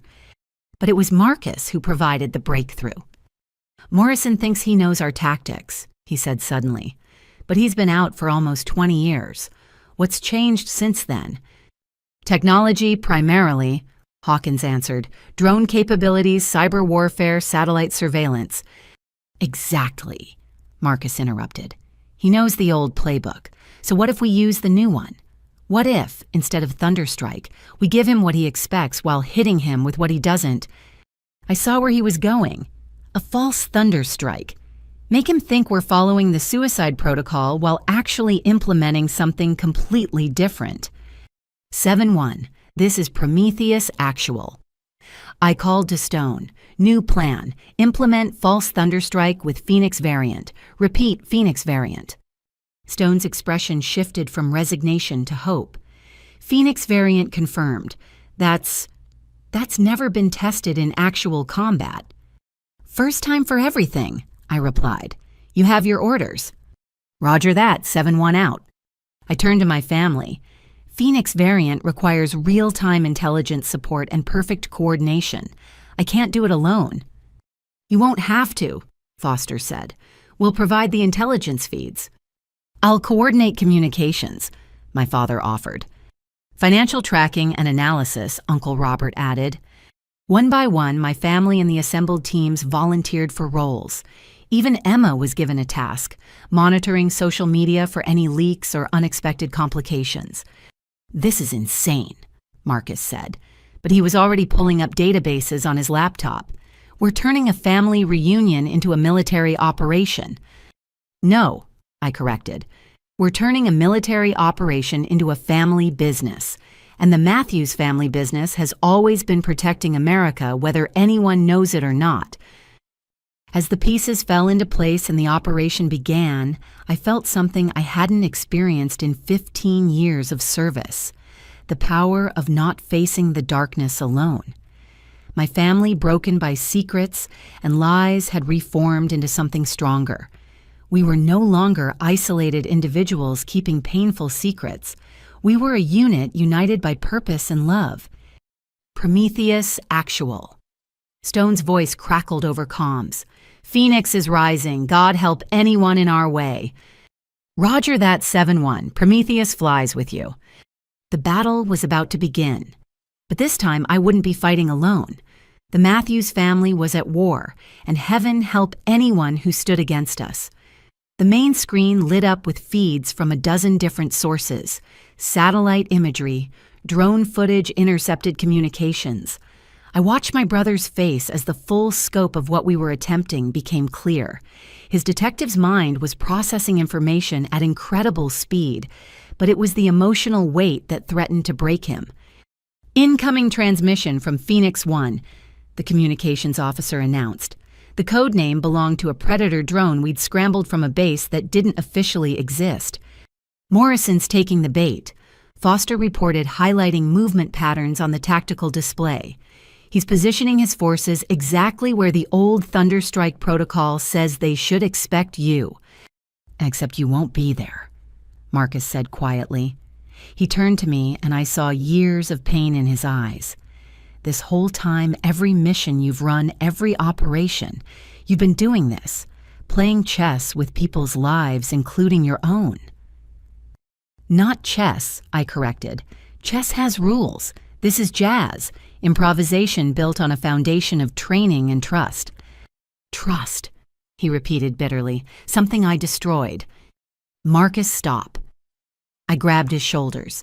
You did exactly what you were supposed to do. You protected your family the only way you knew how. Ma'am, the tactical officer interrupted. We have visual confirmation. Morrison's committing his reserves to the false position. On screen, thermal imagery showed figures moving through the abandoned industrial complex. They were good, maintaining spacing, covering angles, moving with the precision of trained operators. But they were moving toward an illusion. Now we show them something else, I said. Execute Phase 2. Suddenly, the screens filled with new activity. What Morrison didn't know was that Team 7 had been reinforced hours ago by assets we'd pre-positioned for a different operation. His battalion-strength force was about to discover they were outnumbered 3-1. Contact front. Stone's voice crackled over comms. Engaging hostile forces. Silver Bear confirmed in the open. The firefight erupted on multiple feeds, but something else was happening. Something Marcus noticed first. Clem, he said urgently. Bottom left screen, that building. I looked and felt my heart skip. 3 figures were moving away from the main engagement, heading toward a structure our intelligence had marked as empty. But their movement patterns. That's an assault team, my father identified. They're not running from the fight. They're running to something. Analysts, I need immediate workup on that building, I ordered. What did we miss? The answer came within seconds, and it was worse than I'd imagined. MAM archived records show that building housed a chemical plant, shut down in 2008, but the storage tanks were never properly emptied. Morrison's not just fighting back, I realized. He's going scorched earth. If he can't win, he'll create an environmental disaster that forces international intervention. Can Team 7 intercept? Hawkins asked. I ran the calculations. Negative. They're fully engaged with the main force. So we're going to lose, Marcus said flatly. All this and he still wins. No, I said firmly. We adapt. Phoenix was always about using resources Morrison doesn't expect. I turned to the operations staff. I need immediate connect to Sabre 6. Sabre 6. Hawkins frowned. That's a NATO designation. Specifically Polish Special Forces. They've been tracking the same chemical threat for months. I waited for the connection to establish. Morrison thinks he's operating in a vacuum. He's wrong. The encrypted line crackled to life. Sabre 6 actual. Sabre 6, this is Prometheus actual. Authentication Tango 77. We have a mutual problem developing at grid reference follows. There was a pause. Prometheus, we show no scheduled operations in our sector. Because this isn't scheduled, Silver Bear is attempting to weaponize the old Chemtech facility. I believe you have assets closer than mine. Another pause, longer this time. Prometheus confirming Silver Bear involvement. Confirmed with visual identification. He's your ghost too, Saber 6. Copy that. We've wanted Morrison for 3 years. Saber 6 is moving to intercept. ETA 4 minutes. Marcus stared at me. You just called in foreign special forces. Can you do that? I just did. I turned back to the main screen. Sometimes the best resource is the one your enemy discounts. Morrison's prepared for American tactics, American forces. He's not prepared for our allies. The situation board updated rapidly. Team 7 continued their engagement while Polish operators moved like ghosts toward the chemical facility. But something else was happening. Something the tactical computers were just beginning to flag. Ma'am, Foster called out, we're detecting unusual communication patterns. Morrison's force is fragmenting. I studied the data. She was right. Unit cohesion was breaking down among the mercenary forces. Some were continuing the assault, others were pulling back, and a third group seemed to be turning on their own leadership. They know about the chemicals, my father said. Morrison didn't tell his own people they were potentially on a suicide mission. Of course not, I agreed. Mercenaries fight for money, not causes. The moment they realize they're expendable, loyalty evaporates. 7-1 Prometheus, actual. I called. Enemy forces are fragmenting. Press the advantage, but watch for desperate moves. Copy Prometheus. We're seeing surrenders on the east flank. How do you want us to handle standard protocols, secure and process, priority on anyone with intelligence value? Marcus was studying the feeds intently. Suddenly, he pointed at one screen. There, Morrison's moving. Looks like... Is he heading for the chemical plant himself? He was right. Thermal imaging showed a single figure breaking from the command element, moving with desperate purpose toward the facility. He's going to trigger it manually, I realized. Saber 6 Prometheus. Priority target moving to your position. Silver Bear is attempting direct action at chemical site. Understood, Prometheus. We have visual. Engaging. What followed was brief but decisive. Morrison, for all his training and experience, was one man against a full special operations team. The Polish operators took him down with clinical precision, non-lethal as requested. We needed him alive for intelligence purposes. Target secured, Saber 6 reported. Chemical threat contained. Prometheus, your reputation precedes you. Perhaps we can discuss future cooperation. Perhaps we can Saber 6, Prometheus out. The main engagement was winding down. With Morrison captured and their leadership fractured, the mercenary forces surrendered or fled. Team 7 emerged battered but intact. 0 casualties just as planned. But it was the secondary screens that drew my attention. Throughout the operation, our analysts had been processing the intelligence Marcus had gathered during his investigation. Cross-referencing it with what we were learning from the captured mercenaries was painting a disturbing picture. Clem, Foster said quietly, you need to see this. She pulled up a connection diagram on the main screen. At the center was Morrison, but the web extended far beyond him. Financial institutions, shipping companies, government officials in a dozen countries. The terrorist financing network Marcus had stumbled upon was vast. This is why they came after you, Foster explained to Marcus.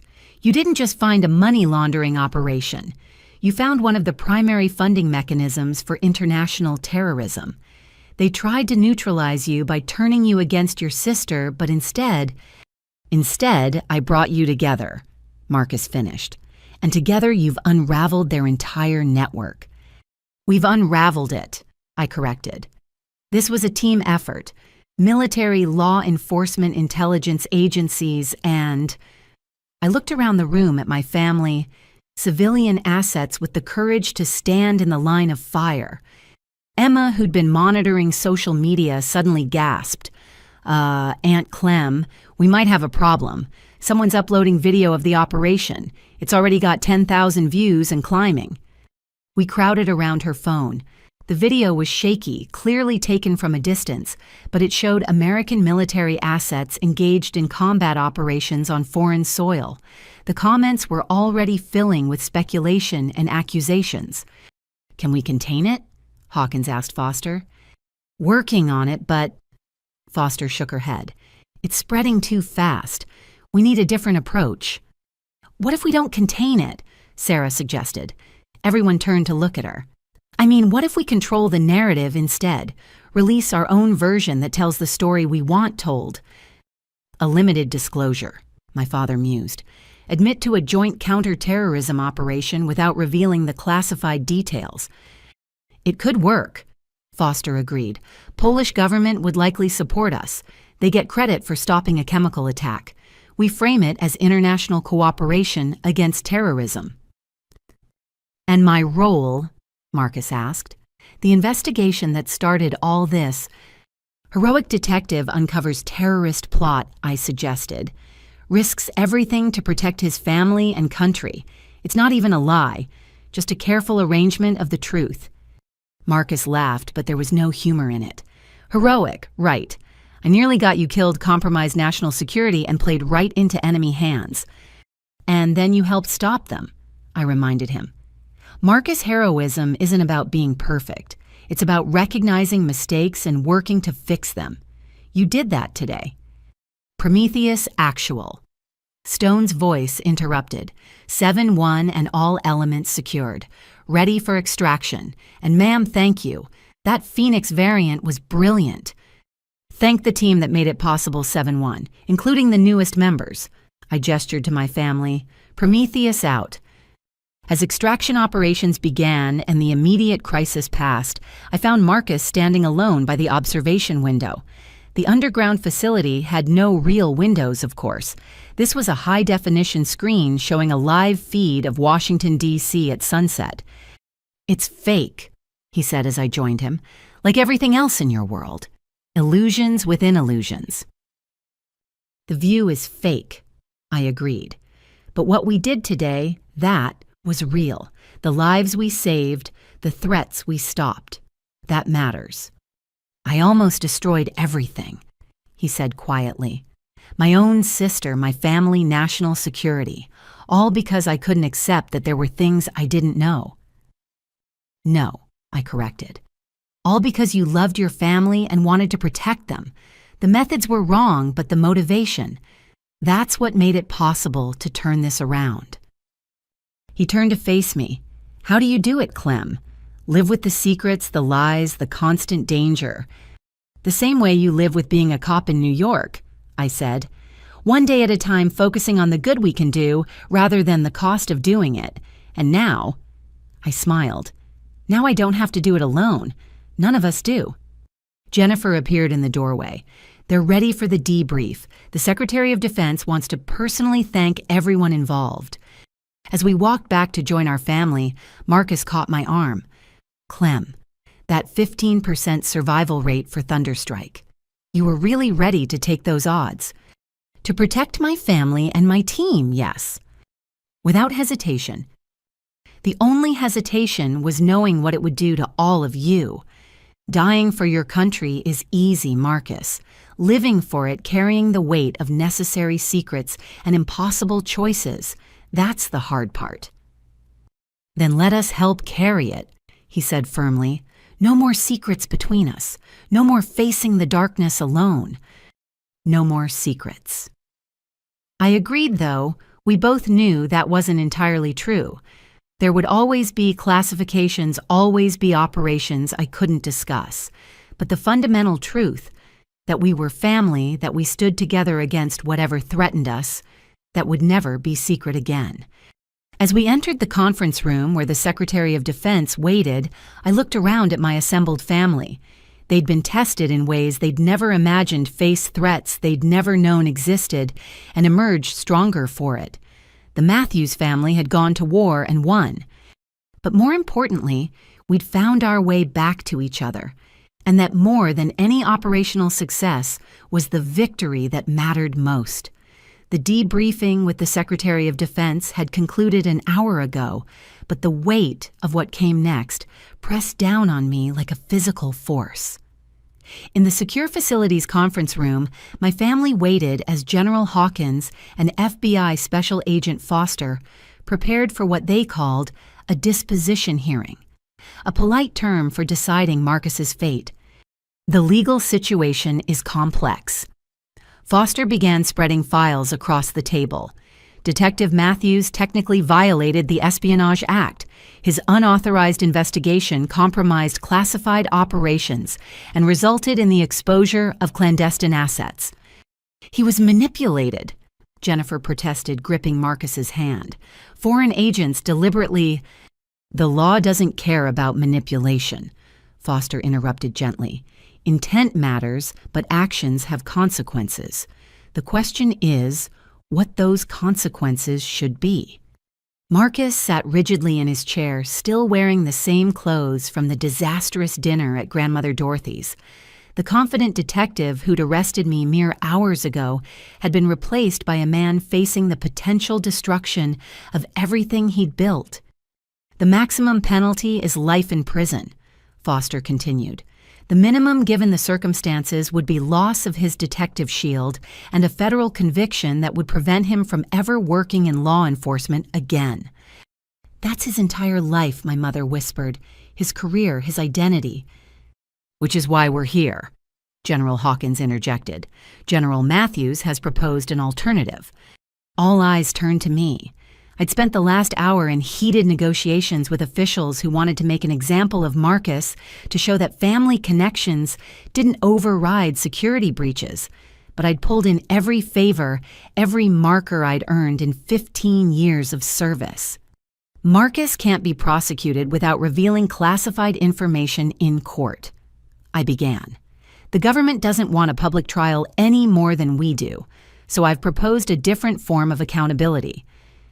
I slid a document across to Marcus. His eyes widened as he read. A lifetime binding security agreement, I explained. You become a classified asset yourself. Your investigation, your connections, your mistake, all of it becomes part of a controlled operation. Controlled by whom? Sarah asked, her legal mind immediately grasping the implications. By me, I said simply. Marcus would officially transfer to a federal task force under my command. His expertise in financial crimes combined with his newfound understanding of our operations makes him uniquely valuable for tracking terrorist financing. You're offering me a job, Marcus asked incredulously. After what I did, I'm offering you a chance to make it right, I corrected. The network you uncovered still exists. Morrison was just one tentacle. You've proven you can find these connections. Imagine what you could do with proper resources and oversight. This is insane. Marcus stood pacing the small room. I tried to destroy you. I had you arrested, humiliated, nearly killed. And you want to trust me with classified operations? I want to trust my brother, I said quietly. The one who spent 6 months trying to protect his family from a threat he didn't understand. The one who immediately volunteered to help fix his mistake. The one who helped save Team 7 tonight. But the breach, Agent Foster reminded us, 3 operatives were compromised. They could have been killed because of his actions. Ma'am, if I may. We turned to see Lieutenant Colonel Stone standing in the doorway, still in her tactical gear from the operation. Behind her stood the other members of Team 7. Colonel Stone, Hawkins said formally, this is a closed hearing. With respect, General, we believe we have standing in this matter. Stone entered her team following. We're the operatives who were compromised. We're the ones who nearly died. Shouldn't our opinion matter? Hawkins considered, then nodded. Proceed. Stone faced Marcus directly. Detective Matthews, your investigation exposed our positions and nearly cost us our lives. By every measure, we should despise you. Marcus flinched but held her gaze. But Stone continued, your actions also exposed Morrison's network. Because of you, we identified a mole who's been selling American secrets for 20 years. Because of your intelligence, we prevented a chemical attack that would have killed thousands. And because of your family's courage under fire, we all made it home. She looked at her team, then back at Marcus. We've discussed it. If General Matthews is willing to vouch for you, Team 7 supports the alternative arrangement. You're forgiving me? Marcus asked, his voice barely audible. We're acknowledging complexity, Stone corrected. In our world, good people sometimes do bad things for good reasons. What matters is what happens next. The door opened again and Captain Morrison entered, Marcus's police captain, not the captured mercenary. He looked haggard, having spent hours in his own debriefings about how he'd missed the warning signs. "Captain," Marcus straightened. "I'm sorry. I've disgraced the badge the department—" "You've made a serious error in judgment," Morrison agreed. "But you've also uncovered a terrorist network that NYPD has been hunting for 3 years without success. The commissioner is prepared to support whatever arrangement federal authorities deem appropriate." "Politics," Uncle Robert muttered. "They want the win more than they want justice." "No," I disagreed. "They want results more than they want revenge. There's a difference." "What about us?" Emma asked suddenly. "The rest of the family. Are we just supposed to go back to normal after this?" It was the question nobody wanted to ask, but everyone was thinking. How did you return to ordinary life after witnessing extraordinary events? "There is no normal anymore," Hawkins said honestly. "You've been exposed to classified information and identified by foreign intelligence services. That can't be undone." "Which is why the protection will be permanent," Foster added. "Security details hardened homes, regular threat assessments. You'll live relatively normal lives, but with safeguards most people never need." "And if we want to do more," my father asked, "if we want to help—" I saw Hawkins and Foster exchange glances. This was unexpected. Family members usually wanted to distance themselves from the intelligence world, not dive deeper. "Dad, you're 74, I said gently. "Your service days are behind you." "My uniform days are behind me," he corrected.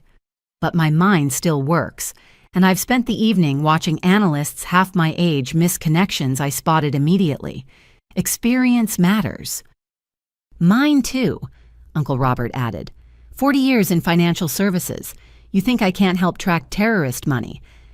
"I speak 4 languages and have a law degree," Sarah offered. "International law specifically." One by one, my family members listed their skills, their willingness to contribute.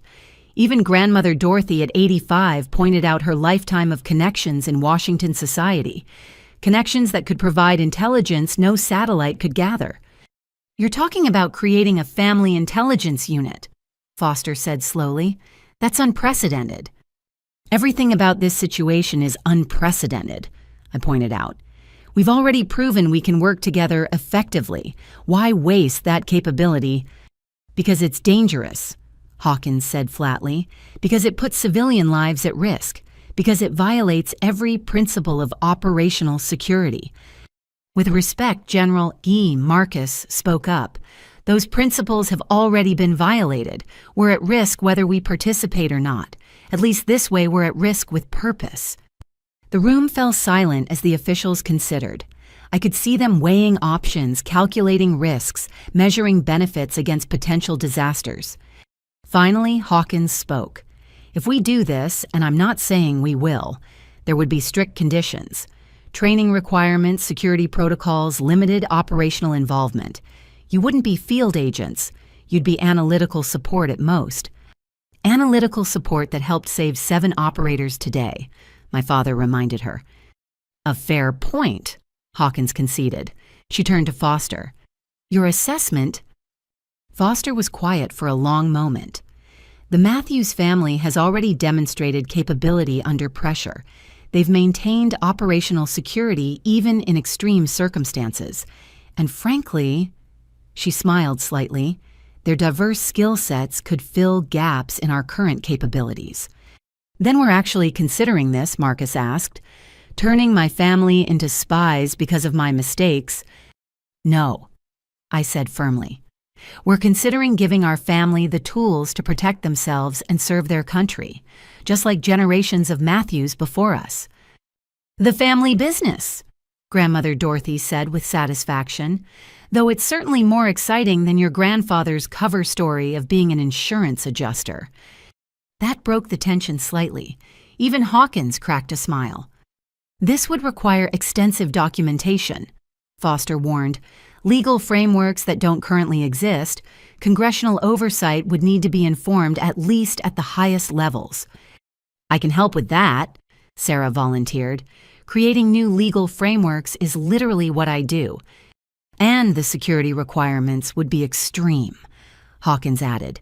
Your homes would need to be fortified, communications monitored, travel restricted. It's not a small commitment. Neither is having your dining room shot up by foreign operatives, Aunt Patricia said dryly. I'd rather have protection and purpose than be a sitting duck. What about me? Marcus asked quietly. Everyone's talking about the family's future, but I'm still facing federal charges. Even if I accept this deal work under Clementine's command, help track terrorist financing, does that really balance the scales? No, I said honestly. Nothing balances those scales. You put lives at risk. The fact that it worked out doesn't erase that. But justice isn't just about punishment. It's about making things right, and you have a unique opportunity to do that. Under your command, he repeated. My little sister would be my boss. Your little sister outranks most of the people in this building, Hawkins said bluntly. This isn't about family dynamics. It's about operational efficiency. I know.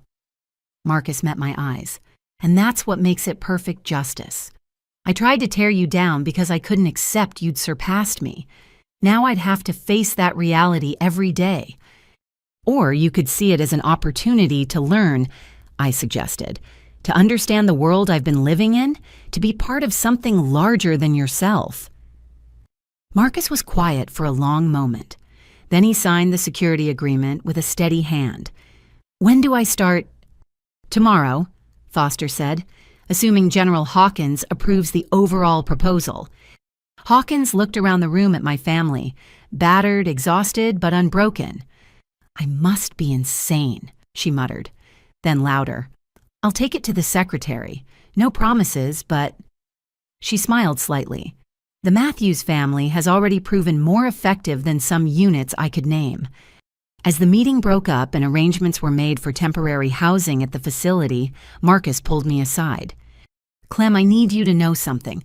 What I said during the arrest about you being a fraud playing soldier, you were doing your job with the information you had, I interrupted.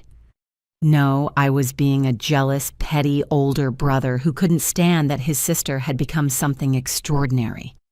His voice broke. I almost got you killed because of my pride.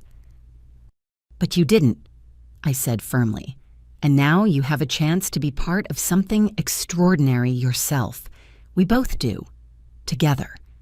He hugged me, then the first real embrace we'd shared in 3 years. No more secrets. No more secrets between us, I promised, though we'll be keeping plenty from the rest of the world. As I looked around at my family, planning, organizing, already adapting to their new reality, I realized something had fundamentally changed. The isolation I'd carried for 15 years was gone. The Matthews family was no longer just my cover story or my vulnerability. They were my strength, my team, my home base in a war that would never truly end, but now at least I wouldn't fight alone. The war had come home, but home had become an operational asset. And that perhaps was the most unexpected victory of all. The secure facility's medical wing buzzed with activity as doctors checked each family member for injuries from the attack. I sat on an examination table watching through the observation window as Marcus underwent his own evaluation in the adjacent room. The physical wounds were minimal, cuts from flying glass bruises from taking cover. The psychological impact would take longer to assess. General Matthews. A young Air Force doctor appeared with a tablet. Your scans are clear. The old injuries are holding up well considering the evening's activities. I nodded, accustomed to medical professionals dancing around the specifics of wounds they weren't cleared to know the origins of. Through the window, I saw the door to the waiting area open. What happened next stopped every conversation in the medical wing. They entered in formation without planning it that way. 6 operators in tactical gear moving with the synchronized precision that came from years of shared survival. Team 7 had returned from their debriefing, but they weren't alone. Behind them came others, members of units I'd led over the years, men and women who'd somehow learned about tonight's events and traveled through the night to be here. Lieutenant Colonel Stone led them, her usually stoic face, showing emotion I'd rarely seen. General permission to address the situation. "Granted," I said, sliding off the examination table. What followed was something I'd never experienced in 15 years of command. One by one, operators I'd served with stepped forward to speak, not to me, but to Marcus, who stood frozen in the doorway of his examination room. Master Sergeant David Chen went first. "Detective Matthews, you don't know me. 3 years ago, your sister carried me 4 miles through hostile territory after an IED took my legs. She could have left me, should have by tactical doctrine, but General Matthews doesn't leave people behind." He shifted on his prosthetic legs. "Tonight, I heard what happened. Heard you'd been investigating her, that your actions compromised operations. My first instinct was anger, but then I heard the rest. How you helped save Team 7, how you're willing to make it right. That takes courage." Captain Maria Rodriguez stepped forward next. "I was captured in Syria, 14 days in a hole that officially didn't exist. Know who came for me, your sister? Led an operation that shouldn't have been possible to get me out. She took bullets meant for me." Rodriguez pulled up her sleeve, revealing surgical scars. Those bullets were laced with toxins. The treatment nearly killed her. She never told anyone, just reported for duty as soon as she could stand. One after another, they shared their stories. Operations that couldn't be acknowledged.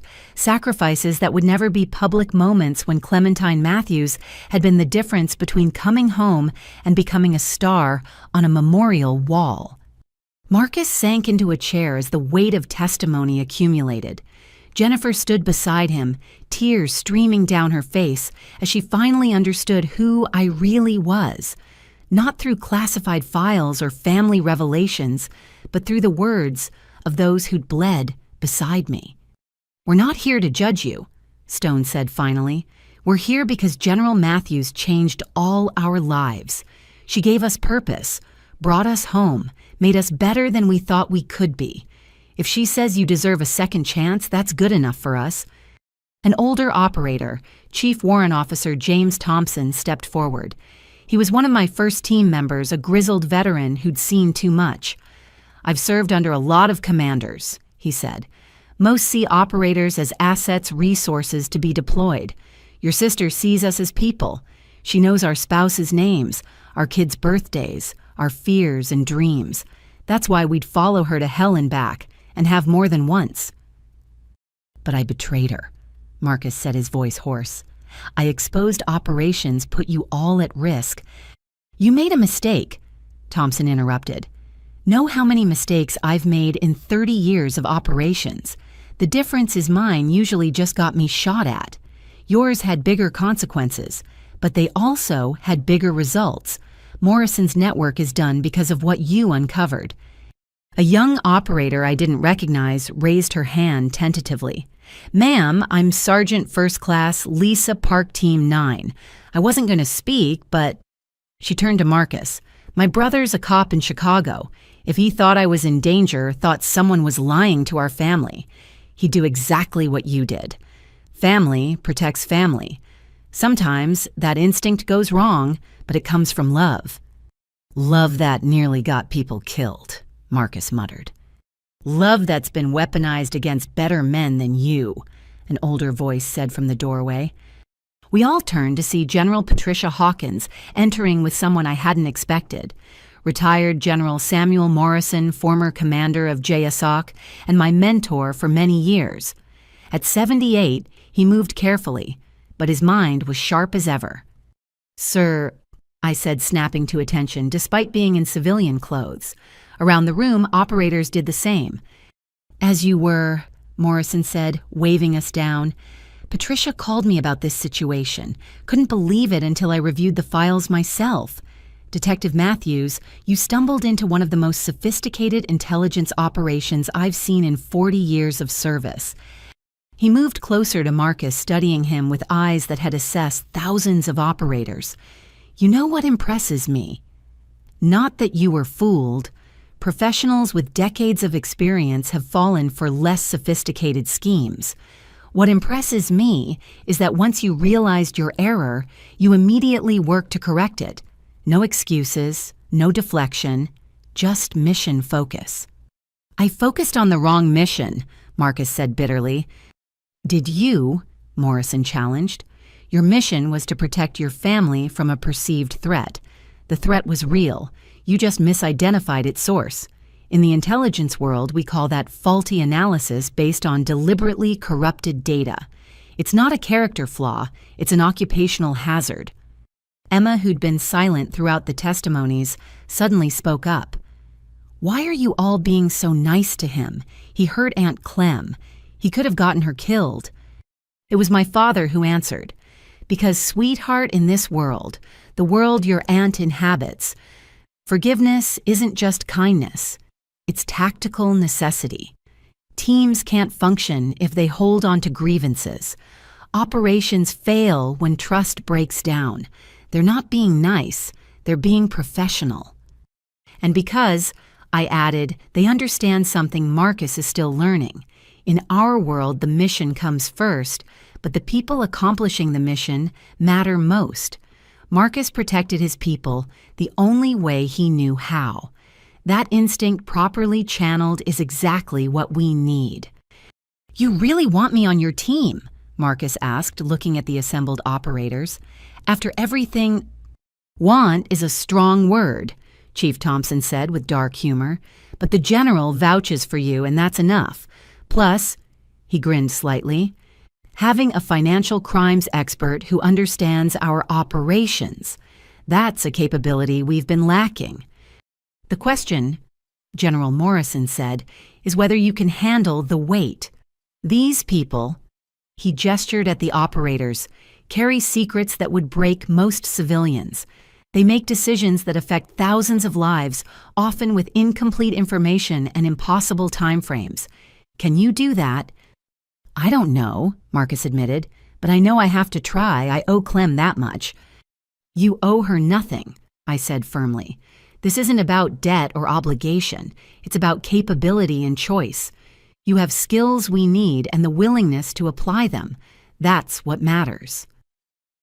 Sergeant Park raised her hand again. "Ma'am, if he's joining us even in an analytical capacity, he should hear this." She looked at her teammates, who nodded. "We call ourselves the Ghost Family, not because of our classified status, but because we're family that most of us can't acknowledge to our blood relatives. When you join, you're not just taking a job. You're joining a family that will have your back forever, but will also hold you to standards most people can't imagine." "The kind of standards where a 15% survival rate is acceptable?" Marcus asked. "The kind where we make those odds irrelevant through preparation teamwork and sheer stubborn refusal to fail," Stone corrected. "Your sister was ready to implement Thunderstrike, not because she has a death wish, but because she calculated it gave Team 7 the best chance of survival. That's the standard. Mission first people always self last." "I've been putting self first my whole life," Marcus said quietly. "Then it's time to learn a new way," General Morrison said. "Patricia tells me you've agreed to the security arrangement to work under your sister's command. I'm here to make that official." He pulled out a set of documents. "Provisional security clearance effective immediately. You'll undergo full background investigation and polygraph examination, but given the circumstances, we're expediting the process." "Why?" Jennifer asked. "Why rush this?" "Because the intelligence Marcus gathered is time-sensitive," Hawkins explained. "Morrison's network knows we have him. They're already moving assets, closing accounts, burning safe houses. Every hour we delay is an hour they have to regroup. And because," I added, "Marcus has already proven he can find connections others miss. His investigation, misguided as it was uncovered, links our best analysts hadn't seen. We need that perspective." "When you put it like that," Uncle Robert said from the doorway where the rest of the family had gathered, We all have perspectives you might need, different backgrounds, different expertise, different ways of seeing the world. General Morrison studied my assembled family. You're serious about this family unit concept? Dead serious, my father answered. We've been attacked, manipulated, and nearly killed because of our connection to Clementine. We can either be victims or assets. I know which I choose. It's unprecedented, Morrison mused. But then so is having a general officer's family exposed to this degree. Patricia, what's your assessment? Hawkins looked at each family member carefully. They maintained operational security under extreme stress. They contributed to mission success despite having no training or preparation. And they're already targets, whether we formalize their involvement or not. Then let's formalize it, Morrison decided. The Matthews Family Intelligence Support Unit, civilian augmentation for specialized analysis. We'll need new protocols, new training programs, new security measures. I can help with the training, Stone offered. Basic operational security threat assessment communication protocols. Nothing that would put them in the field, but enough to keep them safe and useful. Other operators began volunteering. Expertise in cybersecurity, financial analysis, language services. In minutes, an improvised training program was being outlined with my family as the first students. This is insane, Marcus said, but he was almost smiling. Yesterday, I was trying to arrest my sister for fraud. Today, I'm joining a classified intelligence unit staffed by my own family. Life comes at you fast in our world, Thompson said. Best to keep up or get run over. Emma raised her hand like she was in school. Do I get training too, or am I too young? You're never too young to learn operational security, I said, especially given that you've already demonstrated good instincts by recording tonight's events. About that, Foster said, entering with her ever-present tablet. We've managed to contain the social media spread, but young Emma here captured something interesting. She pulled up the video on a wall screen. Watch the figure in the background during the attack, upper left corner. We all leaned in. There, barely visible in the chaos, was someone who shouldn't have been there, a figure in police uniform, but not one of Marcus's backup units. Pattern recognition algorithm identifies him as Detective Ray Hutchinson, Foster announced, Marcus's partner, who supposedly left before the attack began. Marcus went rigid. Ray was outside. He said he was calling for additional units. He was calling someone, Foster agreed, but not dispatch. Phone records show an international number. He was reporting your arrest of General Matthews in real time to the same network that launched the attack. The room erupted in shocked voices. Marcus looked physically ill. Ray's been my partner for 3 years. He's been to my house, knows my family. Another thread to pull, I said grimly. Another part of Morrison's network we didn't know about. Which is why we need you operational immediately, Hawkins told Marcus. You know Hutchinson better than anyone. You can help us unravel how deep his involvement goes. From interrogating my sister to interrogating my partner, Marcus said hollowly. How's that for irony? It's not irony, General Morrison corrected. It's redemption. You have a chance to use the skills that almost destroyed your family to protect it instead. The question is, will you take it?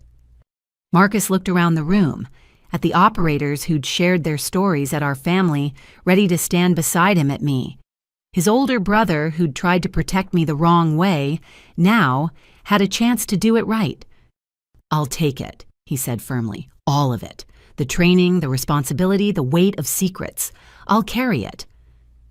We'll carry it together, Jennifer corrected, taking his hand. That's what family does.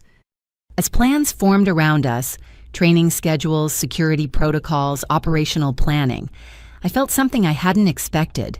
Pride. Not in my own service or accomplishments, but in my family's courage. They'd been thrust into a world of shadows and chose to bring their own light to it. General Matthews, one of the younger operators, approached hesitantly. Ma'am, would it be appropriate to... Well, we brought something. He produced a challenge coin, the kind operators exchanged to commemorate shared operations. But this one was different. freshly minted, showing a ghost superimposed over a family tree. Around the edge, Ghost Family, Blood and Choice. "We had them made after tonight," he explained. "One for each member of your family. If they're going to be part of this, they should know they're truly part of it." As the coins were distributed, I saw Marcus hold his with shaking hands. These coins were more than metal. They were acceptance, belonging, redemption, made tangible. "Welcome to the Ghost Family," Stone told him formally. "May you never need us, but know we're always there." The war had come home, but home had become something new. Not just a vulnerability to be protected, but a strength to be leveraged. The Matthews family was no longer just connected to the intelligence world. We were part of it, and that would change everything. The world shifted in ways none of us could have predicted over the next 48 hours. What started as a family dinner that ended in violence had become an international incident requiring careful management. I stood in the Secure Facilities Communication Center, watching feeds from around the globe as the cover story Foster and Sarah had crafted took shape. Polish Special Forces announced the prevention of a chemical weapons attack. The CNN international correspondent reported, "In coordination with American intelligence services, operators intercepted what officials describe as a rogue mercenary unit, attempting to weaponize abandoned industrial chemicals." The report was masterfully crafted. Enough truth to satisfy scrutiny, enough omission to protect classified realities. No mention of my unit of Marcus's investigation of the family drama that had nearly torn us apart. Just another successful counter-terrorism operation in a world full of them. But the real story was playing out on my niece's phone. Aunt Clem. Emma called from across the room where she sat with Foster's cyber team. "It's past 1 million views." The video she'd captured during the attack had escaped our initial containment efforts. Despite Foster's team's best efforts, the footage of military helicopters and tactical teams at a suburban home had spread across social media platforms faster than we could suppress it. "Let me see," Sarah said, joining her daughter. Her lawyer's mind immediately began analyzing. The comments are actually supportive. She was right. Instead of conspiracy theories and anti-government sentiment, the comments sections were filled with gratitude. "Thank you for keeping us safe. Heroes don't always wear uniforms. My cousin is special ops. They never get credit for what they do." "We may have miscalculated," Foster admitted. "The public response is overwhelmingly positive. People are treating it as confirmation that their government actively protects them from threats they never see." "Which is true," I pointed out, "just not in the way they think." Marcus entered the communication center with General Hawkins and his captain, Morrison, not the mercenary. He'd spent the morning in his first interrogation of Ray Hutchinson, his former partner. The betrayal had cut deep, but he'd channeled it into methodical intelligence gathering. "Hutchinson flipped 6 months ago," Marcus reported. "Right around the time I started investigating Clem. They got to him through gambling debts. Classic recruitment. He fed them information about my investigation, helped steer me toward the conclusions they wanted." "How deep was he?" Hawkins asked. "Deep enough to know about other compromised officers. He's given us 3 names in NYPD, 2 in Boston, 1 in Philly. Morrison's network had law enforcement assets throughout the Northeast Corridor." Captain Morrison shook his head in disgust. 20 years on the force. I trained Hutchinson myself. Never saw it coming." "That's what makes insider threats so dangerous," I said. "They know our blind spots because they share them." My phone buzzed with a secure message. The president wanted a video conference in 10 minutes. Not unusual after an operation of this magnitude, but the participant list included people who rarely met officially. Directors of CIA, NSA, FBI, and the chairman of the Joint Chiefs. "Showtime," Hawkins muttered. "Matthews family, you're about to witness something most people with top-secret clearance never see. The national security apparatus actually agreeing on something." We assembled in the conference room as secure connections were established. My family, still processing their new reality, watched with fascination as figures they'd only seen in news reports appeared on screens around the room. General Matthews, The president began without preamble. Outstanding work on Operation Phoenix. I understand there were some unusual circumstances. That's one way to describe it, sir, I replied. My operational security was compromised by a family member who was himself being manipulated by foreign intelligence. We managed to turn the situation to our advantage. So I've been briefed, Detective Matthews. The president addressed Marcus directly, causing him to straighten reflexively. Your actions could have resulted in catastrophe. They also uncovered one of the most significant intelligence networks we've faced. How do we balance those scales? By using the intelligence we've gained to prevent future operations, Mr. President, Marcus replied.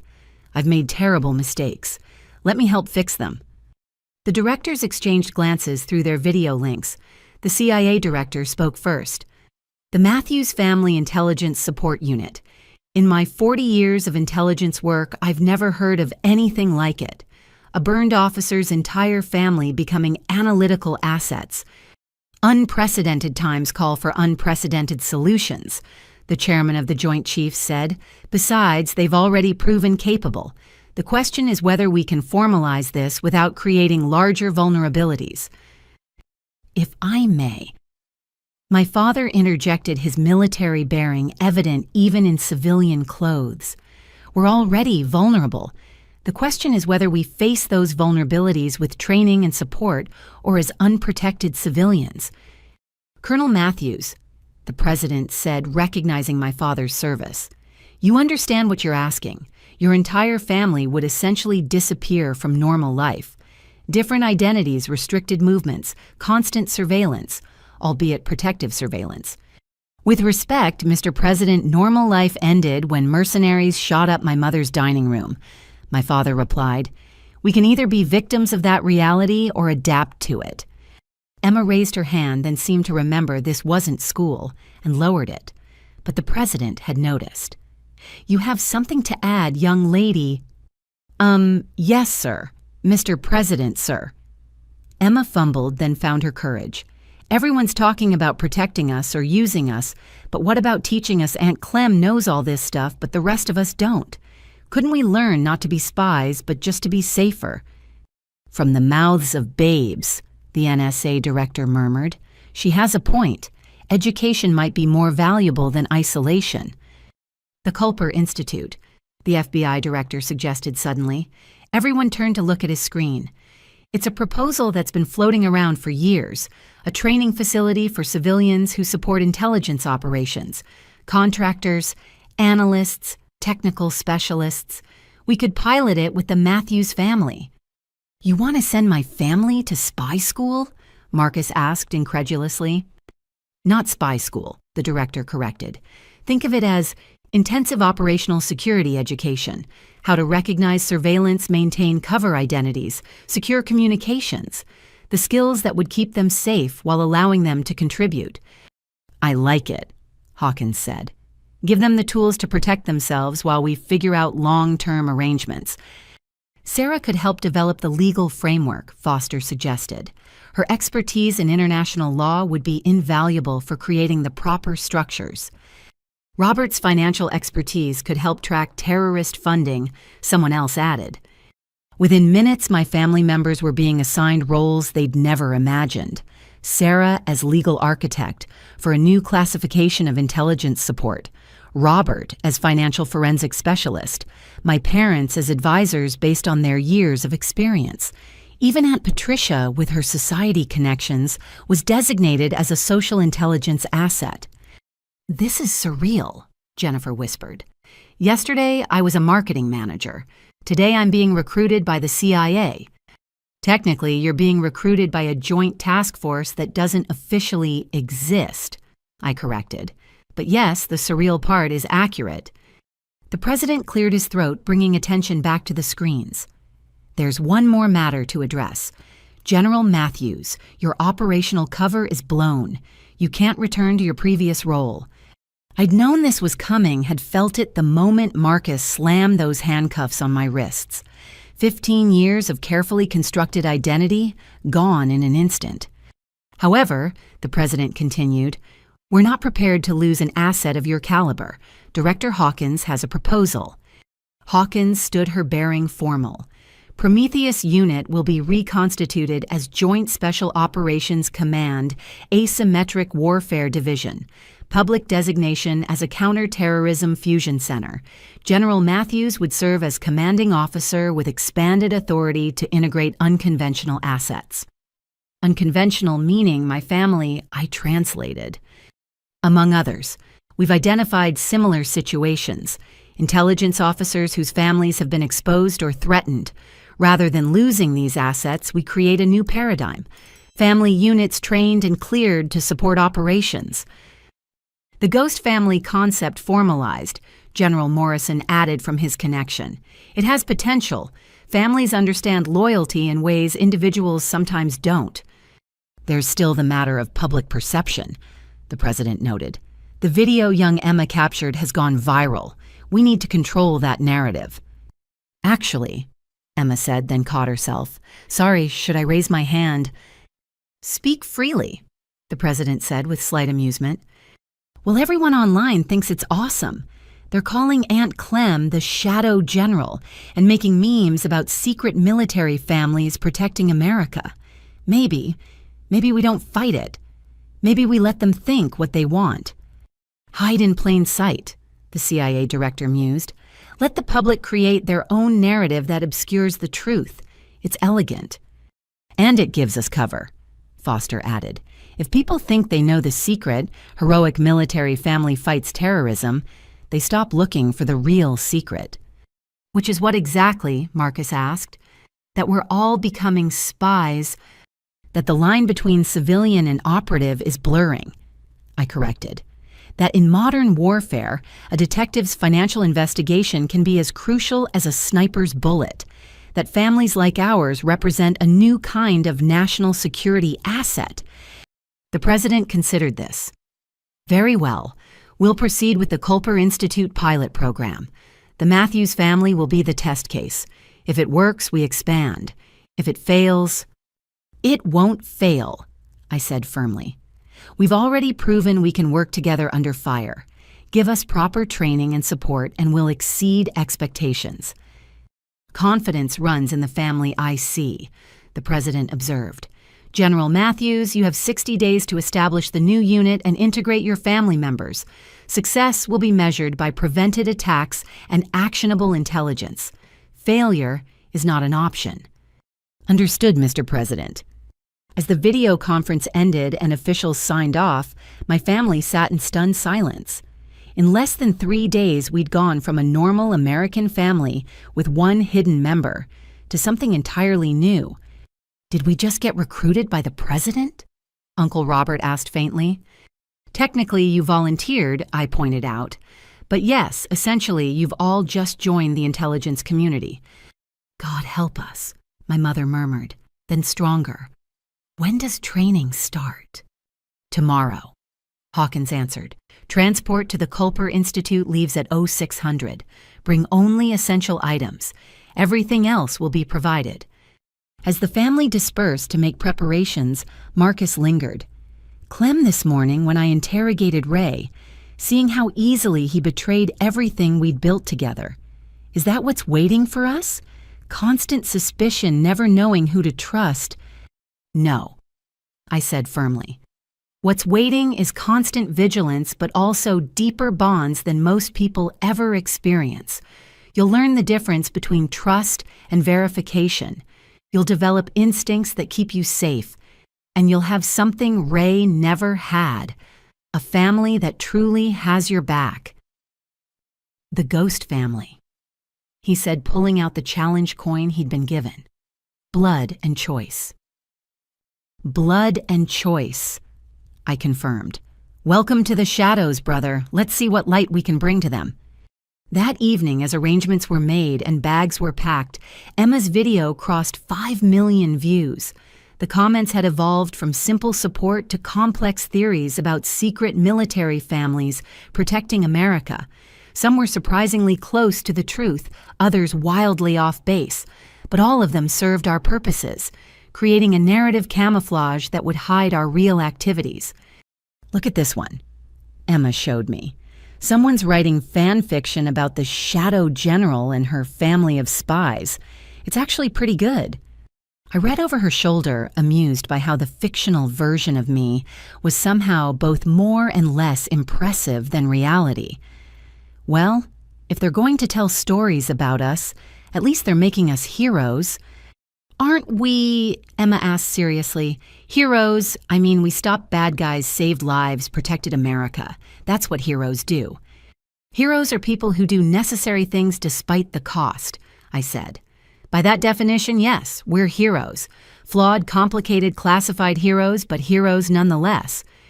Cool, she said simply, then went back to reading fan fiction about our fictional adventures. The war had come home, but home had transformed into something unprecedented. The Matthews family was no longer just surviving in the shadows. We were learning to thrive in them, and somewhere in the distance, threats were gathering that would test our new unity. But that was tomorrow's battle. Tonight we were together preparing for a future none of us could have imagined. The family business had evolved, and we were evolving with it. 6 weeks into training at the Culper Institute, the Matthews family had transformed in ways that surprised even me.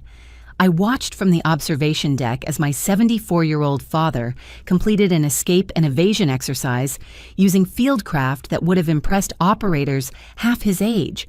Below, Sarah was conducting a mock interrogation in Mandarin, while Robert analyzed financial data streams for terrorist markers.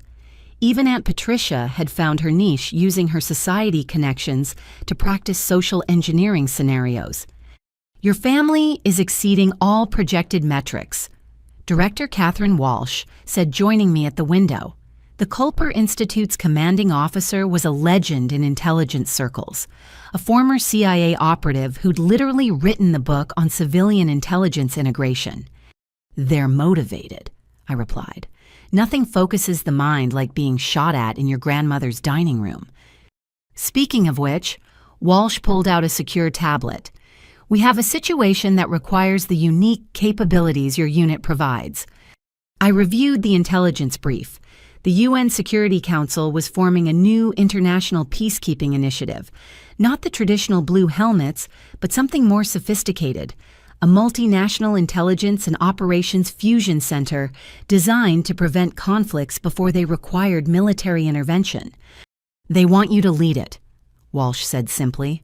Your reputation from the Morrison operation has spread through intelligence circles. 14 nations have specifically requested your involvement. I'm compromised, I pointed out. My identity is blown. How can I lead a covert unit when my face is all over social media as the Shadow General? That's exactly why they want you, Walsh countered. You've become a symbol, the operative who chose family over shadows. It gives you credibility with nations that distrust traditional American intelligence assets. Through the window, I watched Marcus complete a surveillance detection route. 6 weeks ago, he'd arrested me. Now he moved through the exercise with natural talent, his detective instincts adapting seamlessly to intelligence work. It would mean leaving again, I said quietly. After just getting my family back. Would it? Walsh smiled. Read page 3. I flipped to the designated section and felt my eyebrows rise. The proposal included provisions for family integration, security positions, analytical roles, even educational opportunities for dependents. It was the ghost family concept on an international scale. They're offering to hire my entire family. They're offering to create a new paradigm, Walsh corrected. Intelligence work has always demanded isolation from loved ones. But what if that's backwards? What if family integration actually enhances operational security? A knock interrupted us. Marcus entered, still sweating from his exercise. Clem, Mom needs you in the communications lab. Something about a call from Geneva. Geneva, where the UN initiative was being coordinated. Word traveled fast in intelligence circles. In the secure communications facility, I found my family assembled. Someone had already briefed them on the basics of the offer. The discussion that followed was unlike any operational planning I'd experienced. It's a tremendous opportunity, my mother said carefully, But we've just started to heal as a family. Would this tear us apart again? Not if we do it right, Sarah interjected. She'd pulled up the legal framework on her tablet. Look at these provisions. Family housing on secure compounds, educational allowances for dependents, integration of family members into support roles. They're not just tolerating families, they're incorporating them. It's unprecedented, Robert added. The financial structure alone is revolutionary. Separate funding streams for family security education, even retirement planning that acknowledges the unique sacrifices of intelligence families. But what about Emma? Jennifer asked. Changing schools, leaving friends, living on some international compound? Actually, Emma said, looking up from her own tablet. The international school they're proposing has better STEM programs than anything here, and they offer diplomatic security training for dependents. I could actually learn the stuff you all are learning, just age-appropriate. Trust my tech-savvy niece to have already researched the educational options. The real question, my father said slowly, is whether this serves the mission.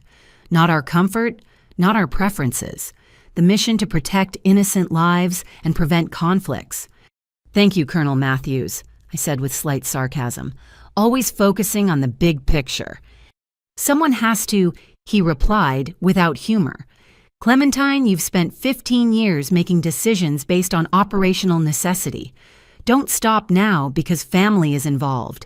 Make the right call for the right reasons. Marcus had been silent throughout the discussion. Finally, he spoke. 6 weeks ago, I destroyed your career trying to protect this family. Now you have a chance to rebuild it, bigger and better than before. But you're hesitating because of us. I'm hesitating because I just got you back. I admitted. All of you. The thought of jeopardizing that. You're not jeopardizing anything, Grandmother Dorothy said firmly. She'd been quiet knitting in her corner, a new habit that disguised her practice with fiber optic communication cables. You're offering us the chance to be part of something important, to serve alongside you instead of waiting at home wondering if you're alive. It would be dangerous, I warned. International operations, multiple threat vectors, constantly evolving situations. As opposed to the safety of suburban Virginia where mercenaries attack birthday dinners, Patricia asked dryly. Dear, we're already in danger. At least this way we're trained and prepared for it.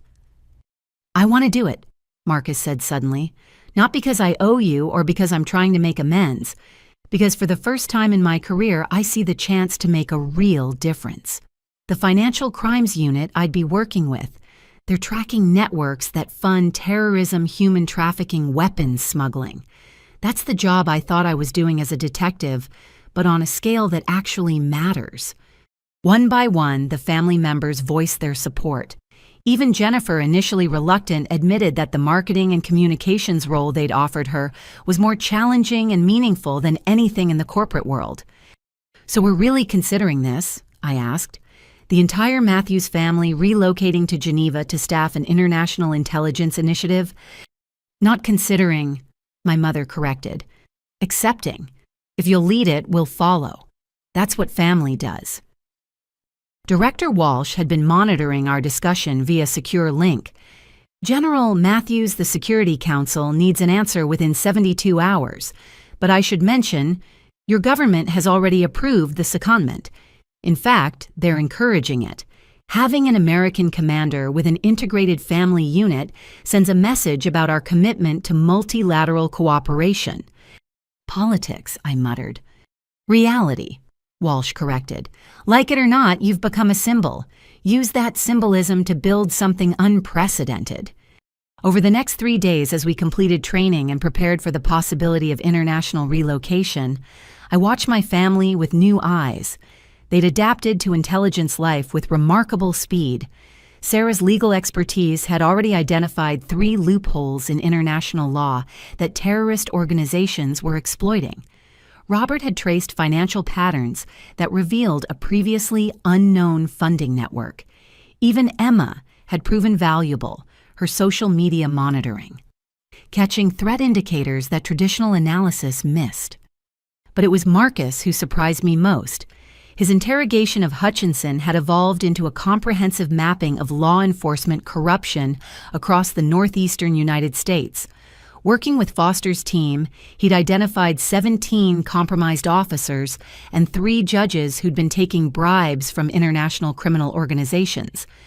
"You're a natural at this," Foster told him during one session. "Have you considered that detective work was just preparation for intelligence work?" "Every day," Marcus replied. "Every day I realize how small my world was, how limited my impact. Arresting street criminals while the real threats operated above my pay grade." "Not above it anymore," Foster noted. "Your analysis has led to 43 arrests across 6 countries. That's more impact than most detectives have in a lifetime." The formal offer came on a Thursday morning, delivered by secure courier. The United Nations Security Council in closed session had approved the creation of the International Security Cooperation Initiative. I was offered command with the rank of Director General, equivalent to a 4-star position, but in an international context. The family provisions were even more comprehensive than initially described. Marcus would serve as Deputy Director for Financial Intelligence. Sarah would be Chief Legal Counsel. Robert would head Economic Analysis. My parents would serve as senior advisors, their decades of experience invaluable for navigating international politics. Even Patricia was offered a role in social intelligence, her ability to work a room transformed into an operational asset. "And Emma?" I asked, reading through the youth provisions. "The first student in what they're calling the Next Generation Security Leaders Program," Walsh explained. "Diplomatic training languages, cultural studies, and yes, age-appropriate security education. She'd be preparing for a world where intelligence work isn't isolated from society, but integrated with it." "It's everything we talked about," Jennifer said wonderingly. "The ghost family concept, but legitimate and international." That evening, we held a family meeting that was also an operational planning session. Maps of Geneva covered the dining table. Organizational charts showed how our unit would integrate with existing UN structures. Threat assessments outlined the challenges we'd face. The Petrov Network. Marcus pointed to one assessment. "Russian organized crime with tentacles in 40 countries. They'll see our financial investigations as a direct threat." "The Al-Rashid Syndicate," Sarah added. "They've been exploiting refugee movements to traffic weapons and people. Our legal framework would close loopholes they've used for years." "Multiple Chinese intelligence fronts," Robert contributed. "They won't appreciate our economic analysis revealing their industrial espionage programs." In other words, I summarized, we'll be making enemies from day one.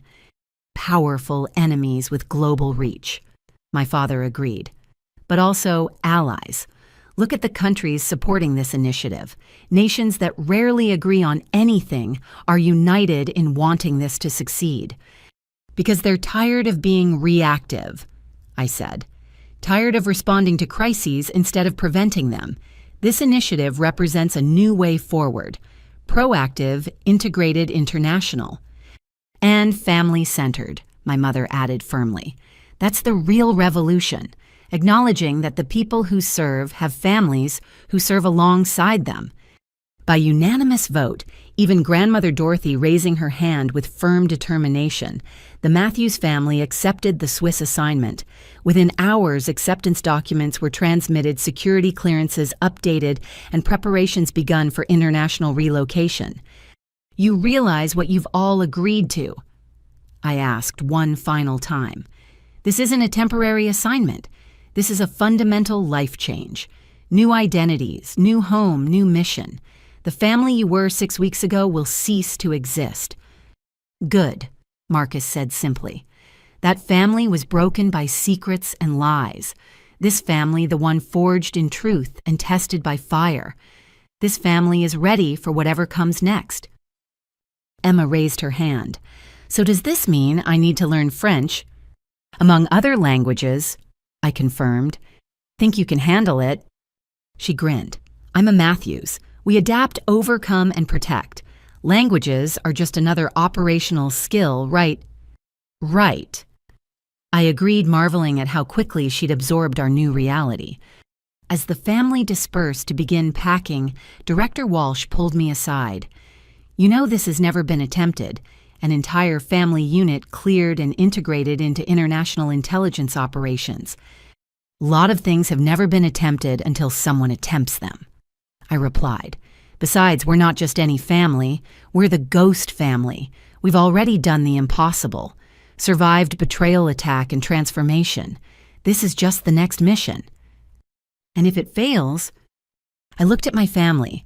My father teaching Robert advanced surveillance countermeasures, Sarah helping Emma practice French Marcus, and Jennifer studying Geneva City plans, grandmother Dorothy calmly organizing everyone with the efficiency of a battle-tested commander.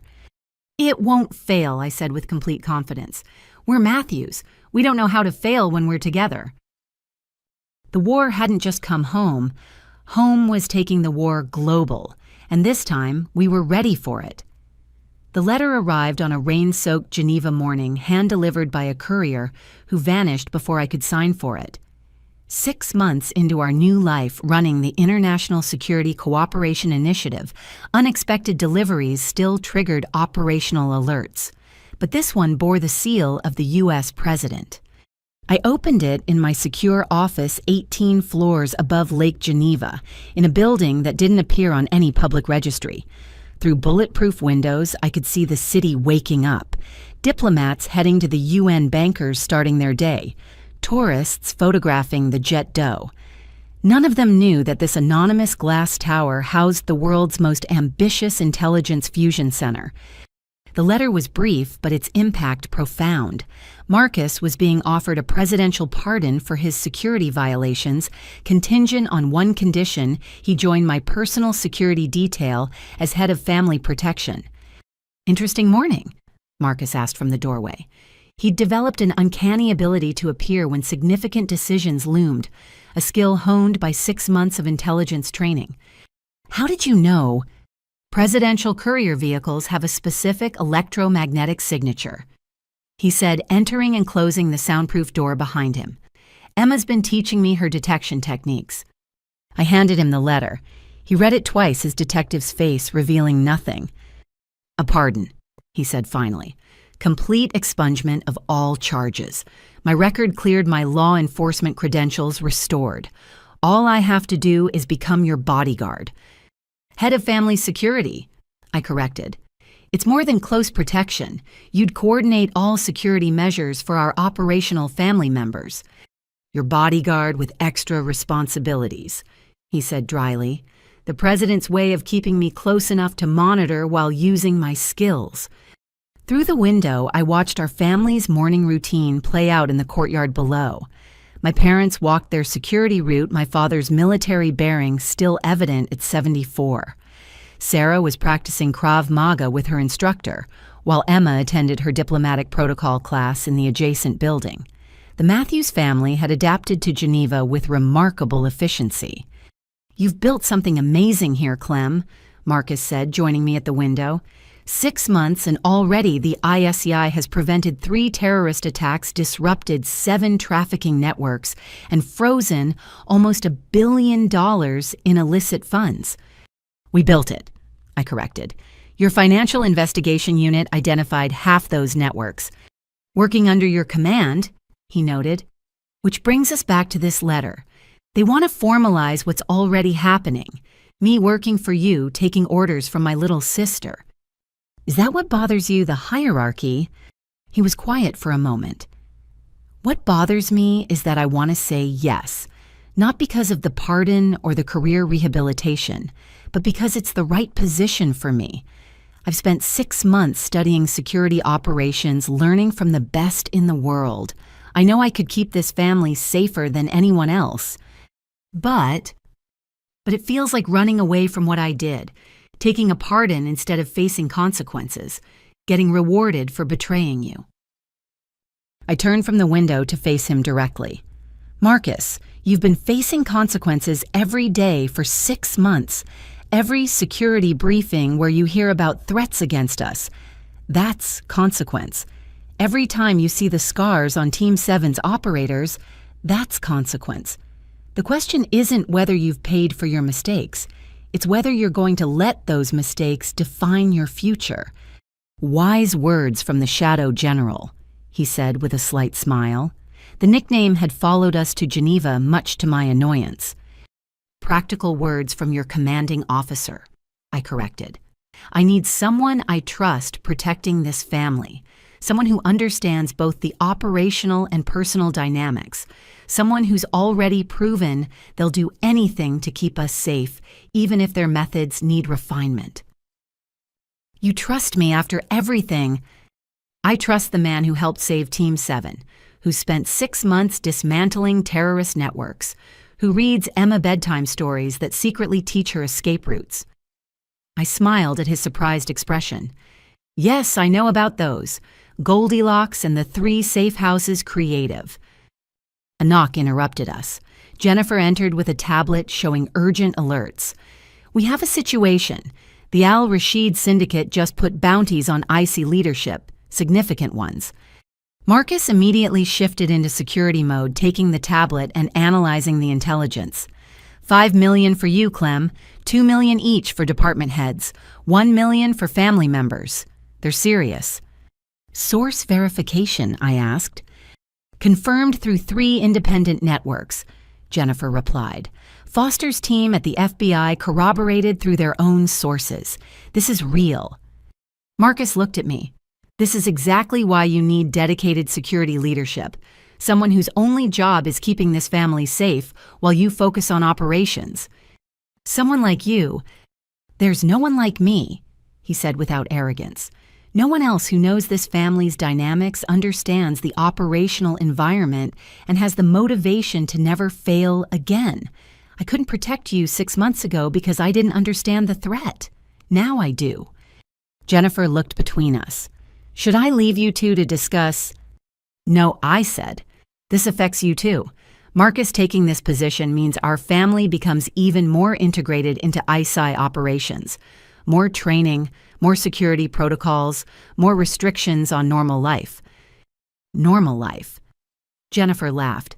Emma's learning 4 languages and practices escape routes for fun. I analyze terrorist communications over breakfast. Marcus interrogates international criminals between school pickup. We left normal in Virginia. And you're okay with that? I'm okay with being part of something that matters, she said firmly. Do you know what Emma told me yesterday? She said she's proud that our family stops bad people. That little girl who was terrified in grandmother's dining room now wants to be just like her Aunt Clem. That's worth any inconvenience. My secure phone buzzed, General Hawkins calling from Washington. Patricia, I answered. I assume you're calling about the letter. Among other things, her voice was carefully neutral. The president wanted my assessment of Detective Matthews' suitability for the position. And I told him that Marcus Matthews has proven himself repeatedly over the past 6 months. His financial investigations have been exemplary. His security assessments are thorough and innovative. His dedication to protecting his family is absolute. But the ghost of his betrayal will follow him without this pardon. Every security briefing, every operational meeting, there will always be those who remember how this started. The pardon clears that Slate gives him legitimacy in our world. You support this. I support whatever keeps your unit operational. You've exceeded every expectation, Clementine. The ISCI model is being studied for replication, but success makes you a target, as this morning's bounty proves. You need the best security possible. After ending the call, I found Marcus had moved to the tactical planning wall, already sketching security improvements. The residential compound needs better egress routes, he muttered, and Emma's school requires upgraded surveillance systems. The morning transport rotation is too predictable. You're taking the job, I observed. He turned marker still in hand. I was always going to take it. The moment I read that letter, I knew. This is where I belong, what I'm meant to do. I just needed to process the guilt first. And have you? No. I'll probably carry guilt forever. But I've learned guilt can be fuel if you use it right. Every time I doubt myself, I remember you in handcuffs in grandmother's dining room. It reminds me why I can never be complacent again. Over the next hour, we outlined the new security structure. Marcus would officially become Director of Family Security Operations, reporting directly to me, but with autonomous authority for protective decisions. His team would include operators from 7 different nations, all specially selected for their expertise in protecting intelligence families. "I want Stone on the detail," Marcus said, referring to Team 7's commander. "She's rotating out of field operations soon. There's no one I'd trust more for close protection." "She'll resist. Stone's not the bodyguard type." "She is for this family. We saved her team together. That creates bonds." As we worked, other family members drifted in. Word of the morning's developments had spread through our secure compound with typical efficiency. My father arrived with coffee and tactical suggestions. Sarah brought legal frameworks for the new position. Robert had financial projections for the expanded security budget. "Family meeting," I asked as the office filled. "Family strategy session," my mother corrected. "If Marcus is taking this role, we all need to understand how it affects us." What followed was unlike any security briefing I'd attended. Instead of passive protectees receiving instructions, my family actively participated in their own safety planning. Emma suggested drone surveillance patterns based on her coding classes. Patricia recommended social events that would provide intelligence opportunities while maintaining security. Grandmother Dorothy, now 86 but sharp as ever, pointed out vulnerabilities in our medical response protocols. "This is what makes us different," Marcus said, watching the collaborative planning. "We're not protecting victims. We're protecting operators who happen to be family." "The Ghost family evolved," Sarah agreed, "from hidden supporters to active participants." By noon, we'd outlined a comprehensive security structure that went far beyond traditional protection details. Marcus's role would encompass physical security, operational security intelligence gathering, and family integration.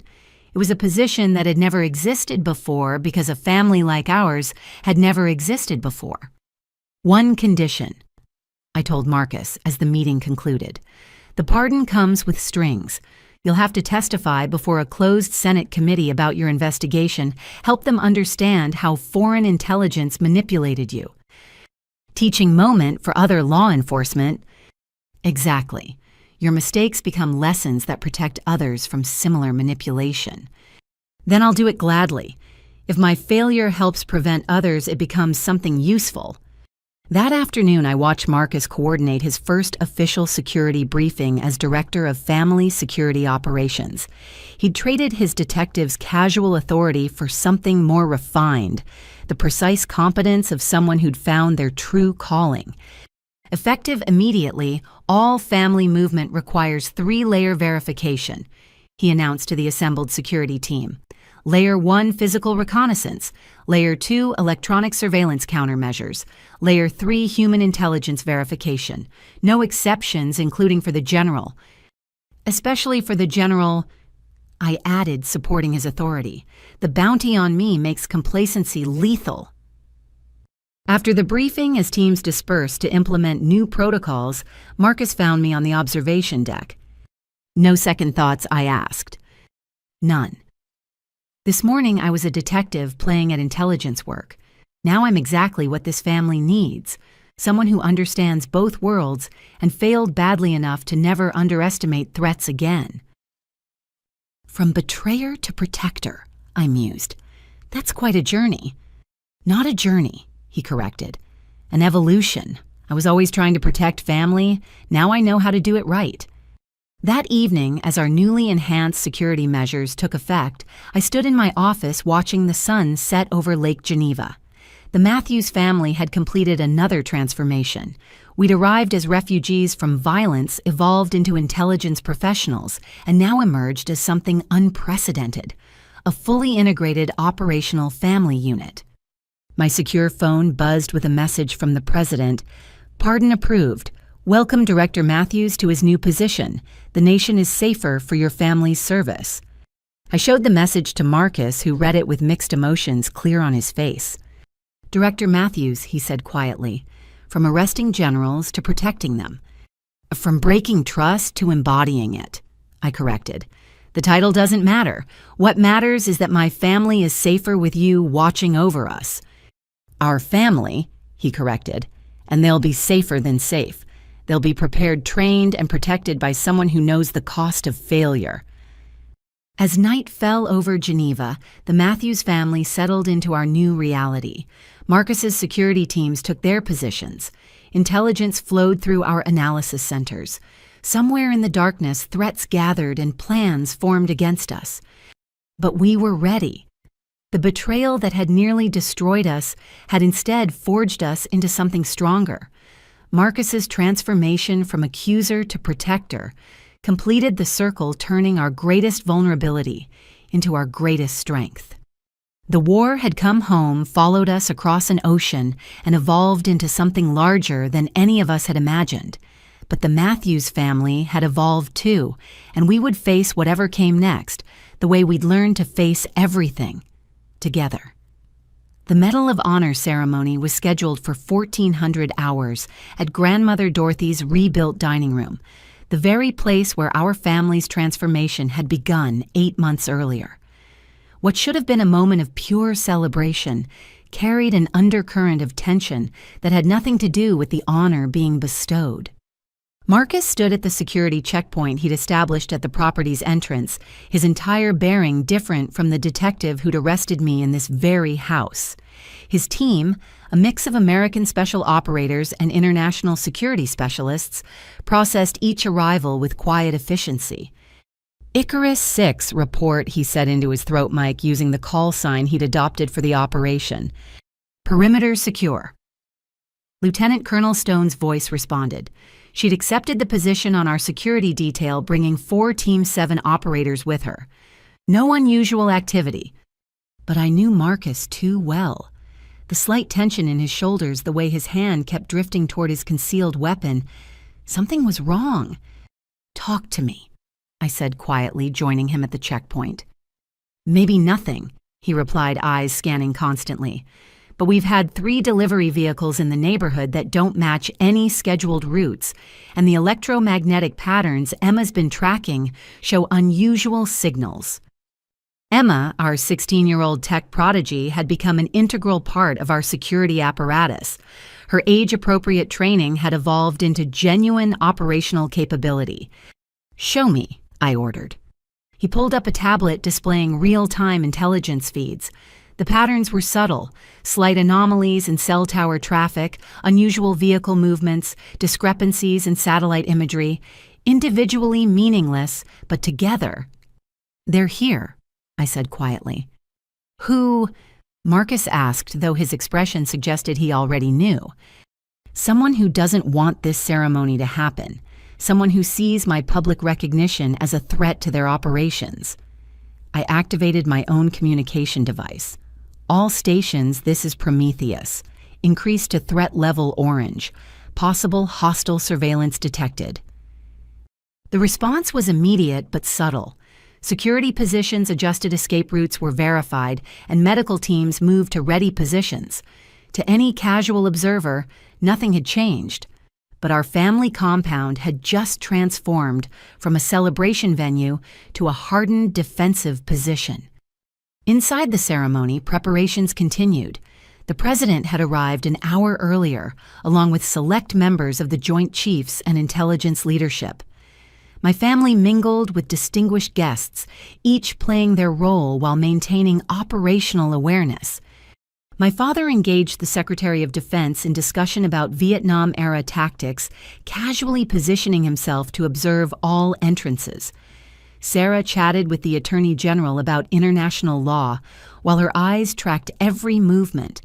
Even Grandmother Dorothy, now aided by a walker but still sharp, had positioned herself where she could monitor the kitchen access. "You've trained them well," General Hawkins observed, joining me. "They trained themselves," I corrected. "I just gave them the tools." "And your brother, his transformation has been remarkable." I watched Marcus coordinate with his team, his movements economical and precise. He found his purpose. Sometimes our greatest failures teach us who we're meant to become. Speaking of which, Hawkins pulled out an encrypted phone. We've identified the surveillance. It's the Petrov network. They're not happy about your unit's recent disruption of their Baltic operations. The Petrov network, Russian organized crime with intelligence connections. We'd cost them nearly $300 million in the past month alone. Assault team, I asked. Unknown. Could be surveillance only gathering intelligence for future operations. Or they're waiting for the right moment to strike. I finished. When we're most vulnerable, most public. The Medal of Honor ceremony. Maximum publicity. Senior government officials present my entire family in one location. From an operational perspective, it was a perfect target. Recommend postponing, Hawkins said. Negative. That shows weakness lets them dictate our actions. I made a decision. We proceed as planned, but we turn their trap into ours. You want to use the Medal of Honor ceremony as bait. I want to show them that the Matthews family doesn't hide from threats. We face them. Over the next hour, as guests arrived and the ceremony approached, our security posture shifted subtly. Marcus repositioned assets based on the surveillance patterns. Stone's team prepared counter-assault positions.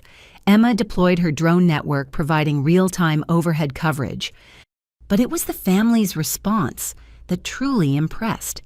Without any explicit coordination, they began maneuvering guests away from windows, creating natural groupings that would be easier to protect, establishing clear fields of fire for our security teams. It's like watching a ballet, the FBI director murmured to Foster. They're running a security operation while hosting a party. The Matthews family doesn't do anything halfway, Foster replied. They've become what we always hoped was possible, civilians with operator mindsets. At 13:50 hours, 10 minutes before the ceremony, Marcus appeared at my elbow. We have movement. 3 vehicles approaching from different vectors. Thermal imaging shows multiple occupants' body armor probable. Positions. Northeast and southwest. Classic assault pattern. He paused. Clem, we can still abort. Get everyone to the safe room extract via the tunnel system. And let them win. I shook my head. The Matthews family doesn't run. The Matthews family also doesn't needlessly risk lives for pride, he countered. There are 30 civilians here, including the president. He was right, of course. The responsible decision would be to abort, evacuate, regroup. But something deeper drove my decision, a need to show that 8 months after they'd first attacked us here, we were no longer victims. Marcus, do you trust me? He didn't hesitate. With my life. Then trust me now. Alert positions, prepare for contact, but let them come. We have advantages they don't expect. At 13:58, my mother approached the podium to introduce the ceremony. Her voice was calm, even as she knew violence might erupt at any moment. 8 months ago, in this very room, our family discovered truths that changed everything we thought we knew. Today, we celebrate not just my daughter's service, but the transformation of an entire family. She was midway through her speech when it happened. The lights flickered. Emma's signal that electronic warfare had begun. Someone was jamming communications, preparing for assault.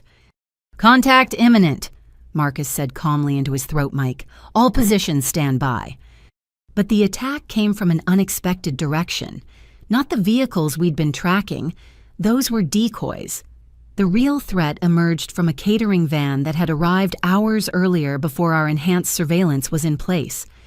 The back doors burst open and figures in tactical gear emerged, weapons raised. But they'd made a crucial error. They'd assumed we were a soft target protected only by traditional security. They hadn't counted on grandmother Dorothy.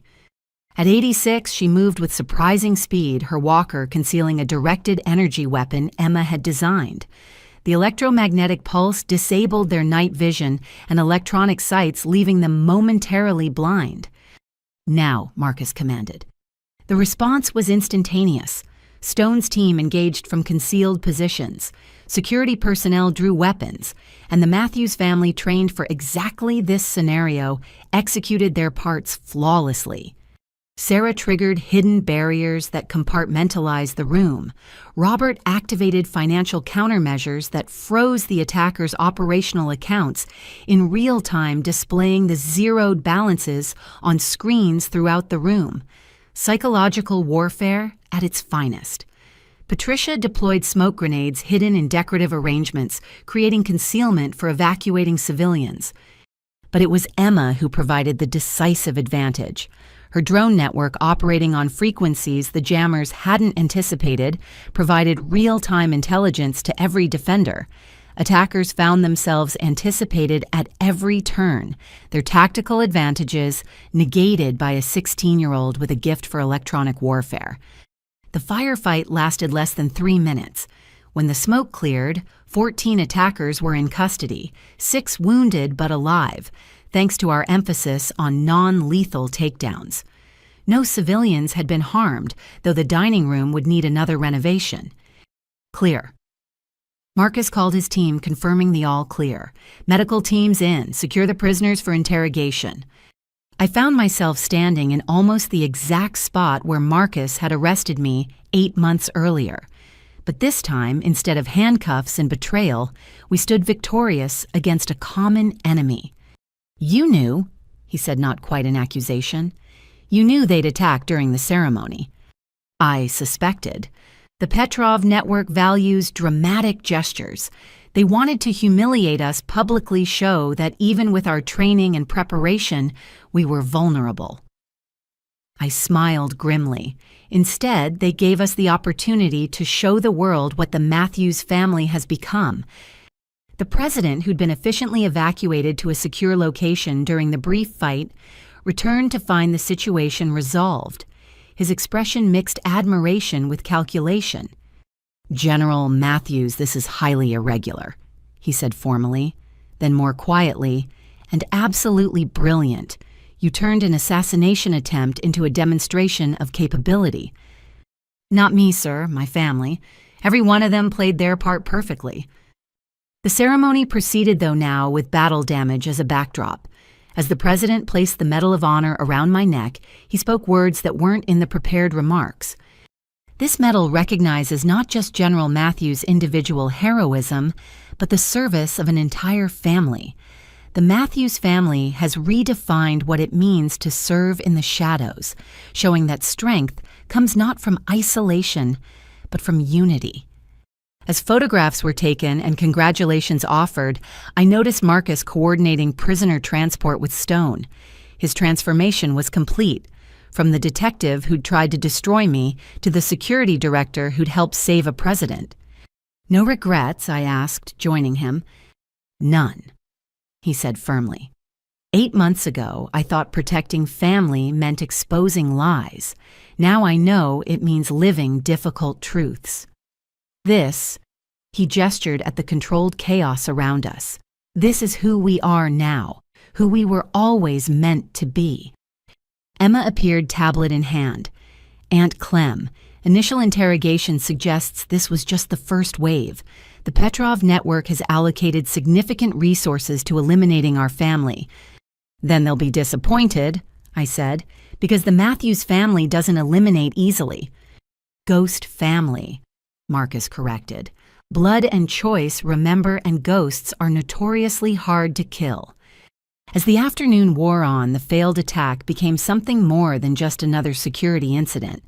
It was validation of everything we'd built, proof that a family could transform from victims to victors, from protected to protectors. The war had come home 8 months ago. Today, home had won decisively, and everyone watching, allies and enemies alike, understood that the Matthews family was no longer just surviving in the shadows. We owned them.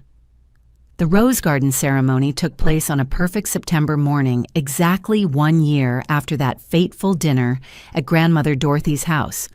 Where once our family's secret had nearly destroyed us, now we stood ready to change how America thought about service and sacrifice. Ladies and gentlemen, The president began addressing the carefully selected audience and the millions watching live. Today we acknowledge a truth long hidden in shadows. Those who serve our nation in classified capacities do not serve alone. Their families serve alongside them, carrying burdens the public never sees. I stood with my family, all of us in formal attire that concealed the sophisticated security measures Marcus had insisted upon. The Petrov network's failed attacks 6 months earlier had only intensified their efforts against us. 3 more attempts had been thwarted, each teaching us new lessons about vigilance and preparation. The Matthews family, the president continued, has proven that strength comes not from isolation but from unity. Today we formally acknowledge what they've built, a new paradigm for intelligence operations in the modern world. General Patricia Hawkins stepped forward to read the official proclamation. By executive order, the Culper Institute for Intelligence Family Integration is hereby established as a permanent training facility. The Matthews model, as it's become known, will be available to all intelligence families who choose to serve together rather than apart. I felt Marcus's hand on my shoulder. My brother, my former betrayer, now my most trusted protector. In the year since he'd arrested me, he'd prevented 7 attempts on our family's lives and revolutionized how we thought about operational security. Furthermore, Hawkins continued, the International Security Cooperation Initiative under General Matthews' leadership will expand to include family integration units from allied nations. The ghost family concept goes global. Applause rippled through the audience, but I was watching my family's faces. My parents, now in their mid-70s, wore expressions of quiet pride. They'd found new purpose in their golden years, their experience invaluable in navigating the complex world we inhabited. Sarah had become one of the world's foremost experts on legal frameworks for intelligence operations. Her work had closed dozens of loopholes terrorists once exploited. Robert's financial analysis had traced and frozen over $2 billion in illicit funds. Even Aunt Patricia had found her calling her society connections, revealing intelligence that no satellite could capture. But it was Emma who represented our greatest success. Now 17, she'd grown from a frightened girl recording a family crisis to a confident young woman who'd already contributed to 3 major operations. Her acceptance to MIT's Special Security Technology program meant the next generation would be even better prepared than we were. General Matthews. The president said, "Would you like to say a few words?" I stepped to the podium, looking out at faces both familiar and unknown. Former enemies sat in the audience. Some imprisoned others turned to our cause. Team 7 was there in full dress uniform stone, now wearing the stars of a general officer. The Culper Institute's latest class of intelligence families watched from the back rows, learning from our example. 1 year ago, I began. My brother arrested me for impersonating a military officer. He was wrong about the crime, but right about one thing. I had been impersonating someone. I'd pretended to be alone, convinced that isolation meant strength, that protecting my family meant keeping them in darkness. I paused, meeting Marcus's eyes. His investigation, painful as it was, revealed a fundamental truth. Secrets are only as strong as the trust that protects them. My family's strength wasn't in what they didn't know. It was in who they were willing to become when the truth emerged. Murmurs of agreement came from the intelligence families present. They understood the weight of secrets, the cost of silence. Today, we stand not as the exception, but as the example. The Matthews family proves that civilians can bear the weight of classification, that families can be operational assets rather than vulnerabilities, that love and duty need not be separated. I gestured to each family member as I continued. A detective who became a security director, a lawyer who became an international legal architect, a financial advisor who became a terrorist funding expert, parents who became advisors to a new generation, a teenager who became a technical operations specialist, even an 87-year-old grandmother who proved that courage has no expiration date. Grandmother Dorothy raised her cane in acknowledgement, drawing laughter and applause. But our greatest transformation wasn't in our capabilities. It was in our understanding. We learned that true strength comes from facing hard truths together rather than comfortable lies alone. That redemption is possible for those brave enough to seek it. That families bound by choice are as strong as those bound by blood. I pulled out my challenge coin, the one given to Marcus by Team 7. The Ghost Family motto, blood and choice. We are bound by blood but defined by our choices. Marcus chose to investigate me out of love. I chose to forgive out of understanding. We all chose to transform pain into purpose. The audience was silent, now absorbing the words. To those watching who carry classified burdens, who lie to loved ones to protect larger truths, who sacrifice connection for security, know that there's another way. The shadows need not be lonely. The weight need not be carried alone. I looked directly at the cameras, knowing that somewhere other intelligence officers were watching with their families. And to those who've been kept in darkness, who've wondered why their loved ones disappeared into vague government work, understand that their silence was its own form of love. They protected you the only way they knew how. But now, if you choose, you can stand beside them. The president joined me at the podium. The Matthews family has given us a gift, proof that our greatest asset isn't technology or tactics, but the bonds between people willing to serve. Today, we don't just honor them, we follow their example. As the ceremony concluded and we mingled with guests, a young woman approached hesitantly. She wore the uniform of an Air Force captain, her intelligence insignia newly pinned. General Matthews, I'm Captain Jessica Chen. My husband doesn't know what I really do. After today, do you think he could handle the truth? Before I could answer, Marcus appeared. Captain, the truth is never as damaging as the lies we tell to avoid it. I nearly destroyed my family trying to uncover my sister's truth. If I'd simply trusted, asked, communicated... He shrugged. The path is harder when you walk it alone. But some secrets, she began, are meant to be shared with those who've earned the right to know them. Sarah interjected, joining us.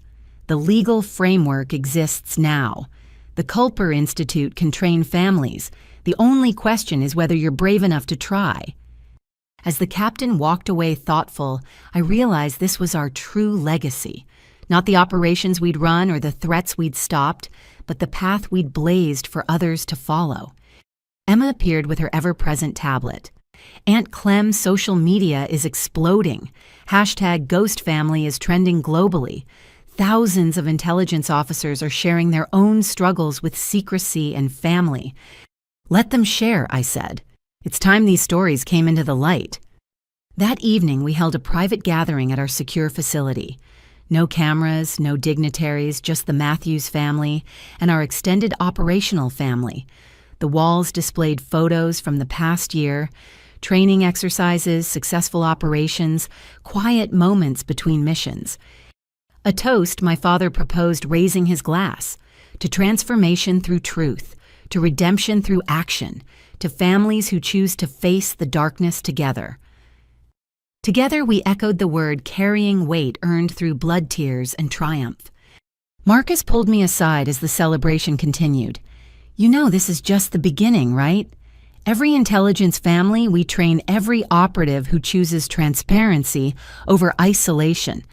They're all going to face what we faced. But they won't face it alone, I reminded him. They'll have the roadmap we created, the support structures we built, the proof that it's possible.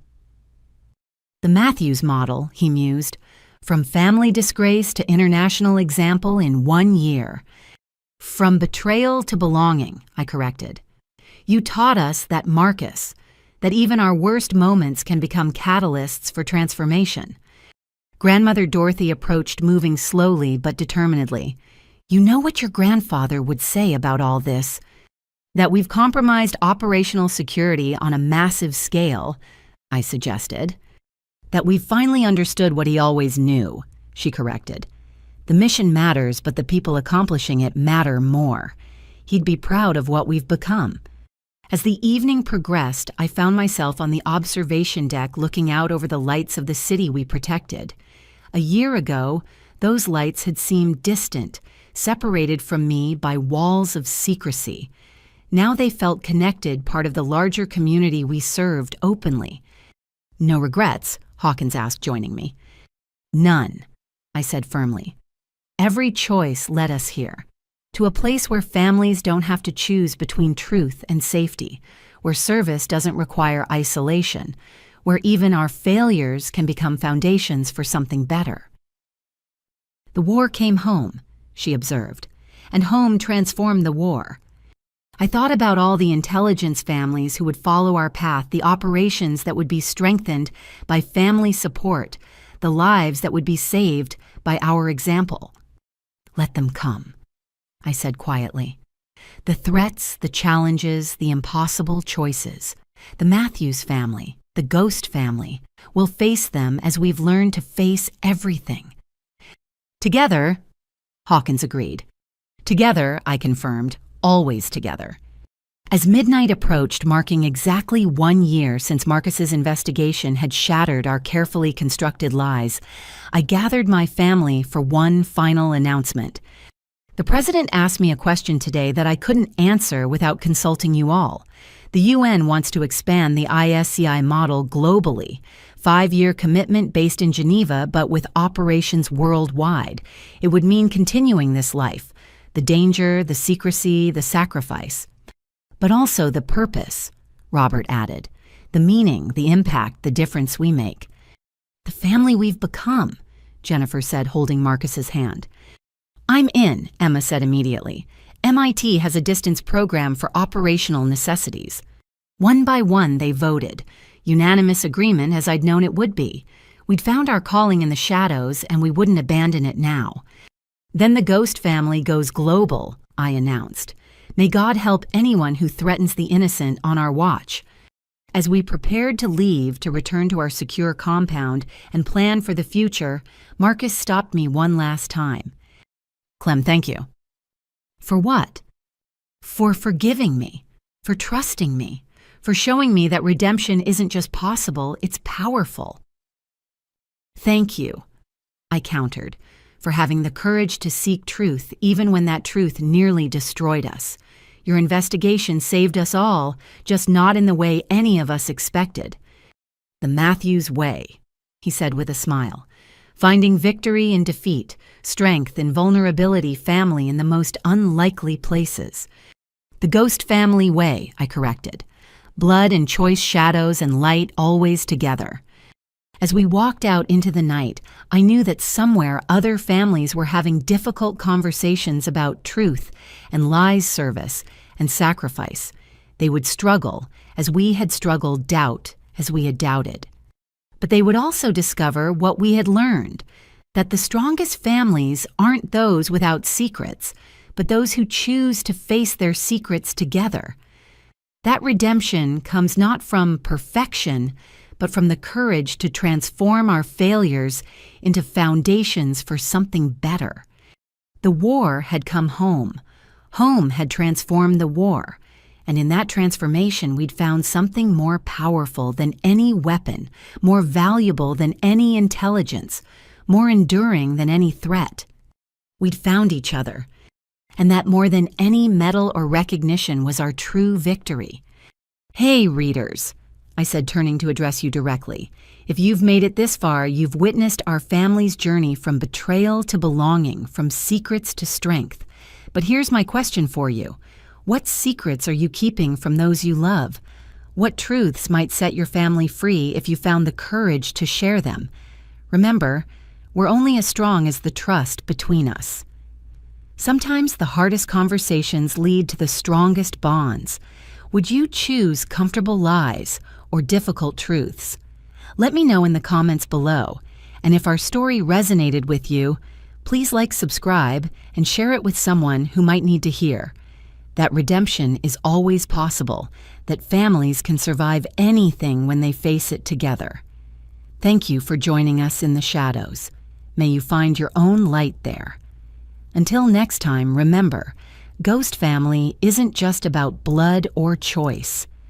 It's about having the courage to transform your deepest wounds into your greatest strengths, Stay safe, stay strong, and most importantly, stay together.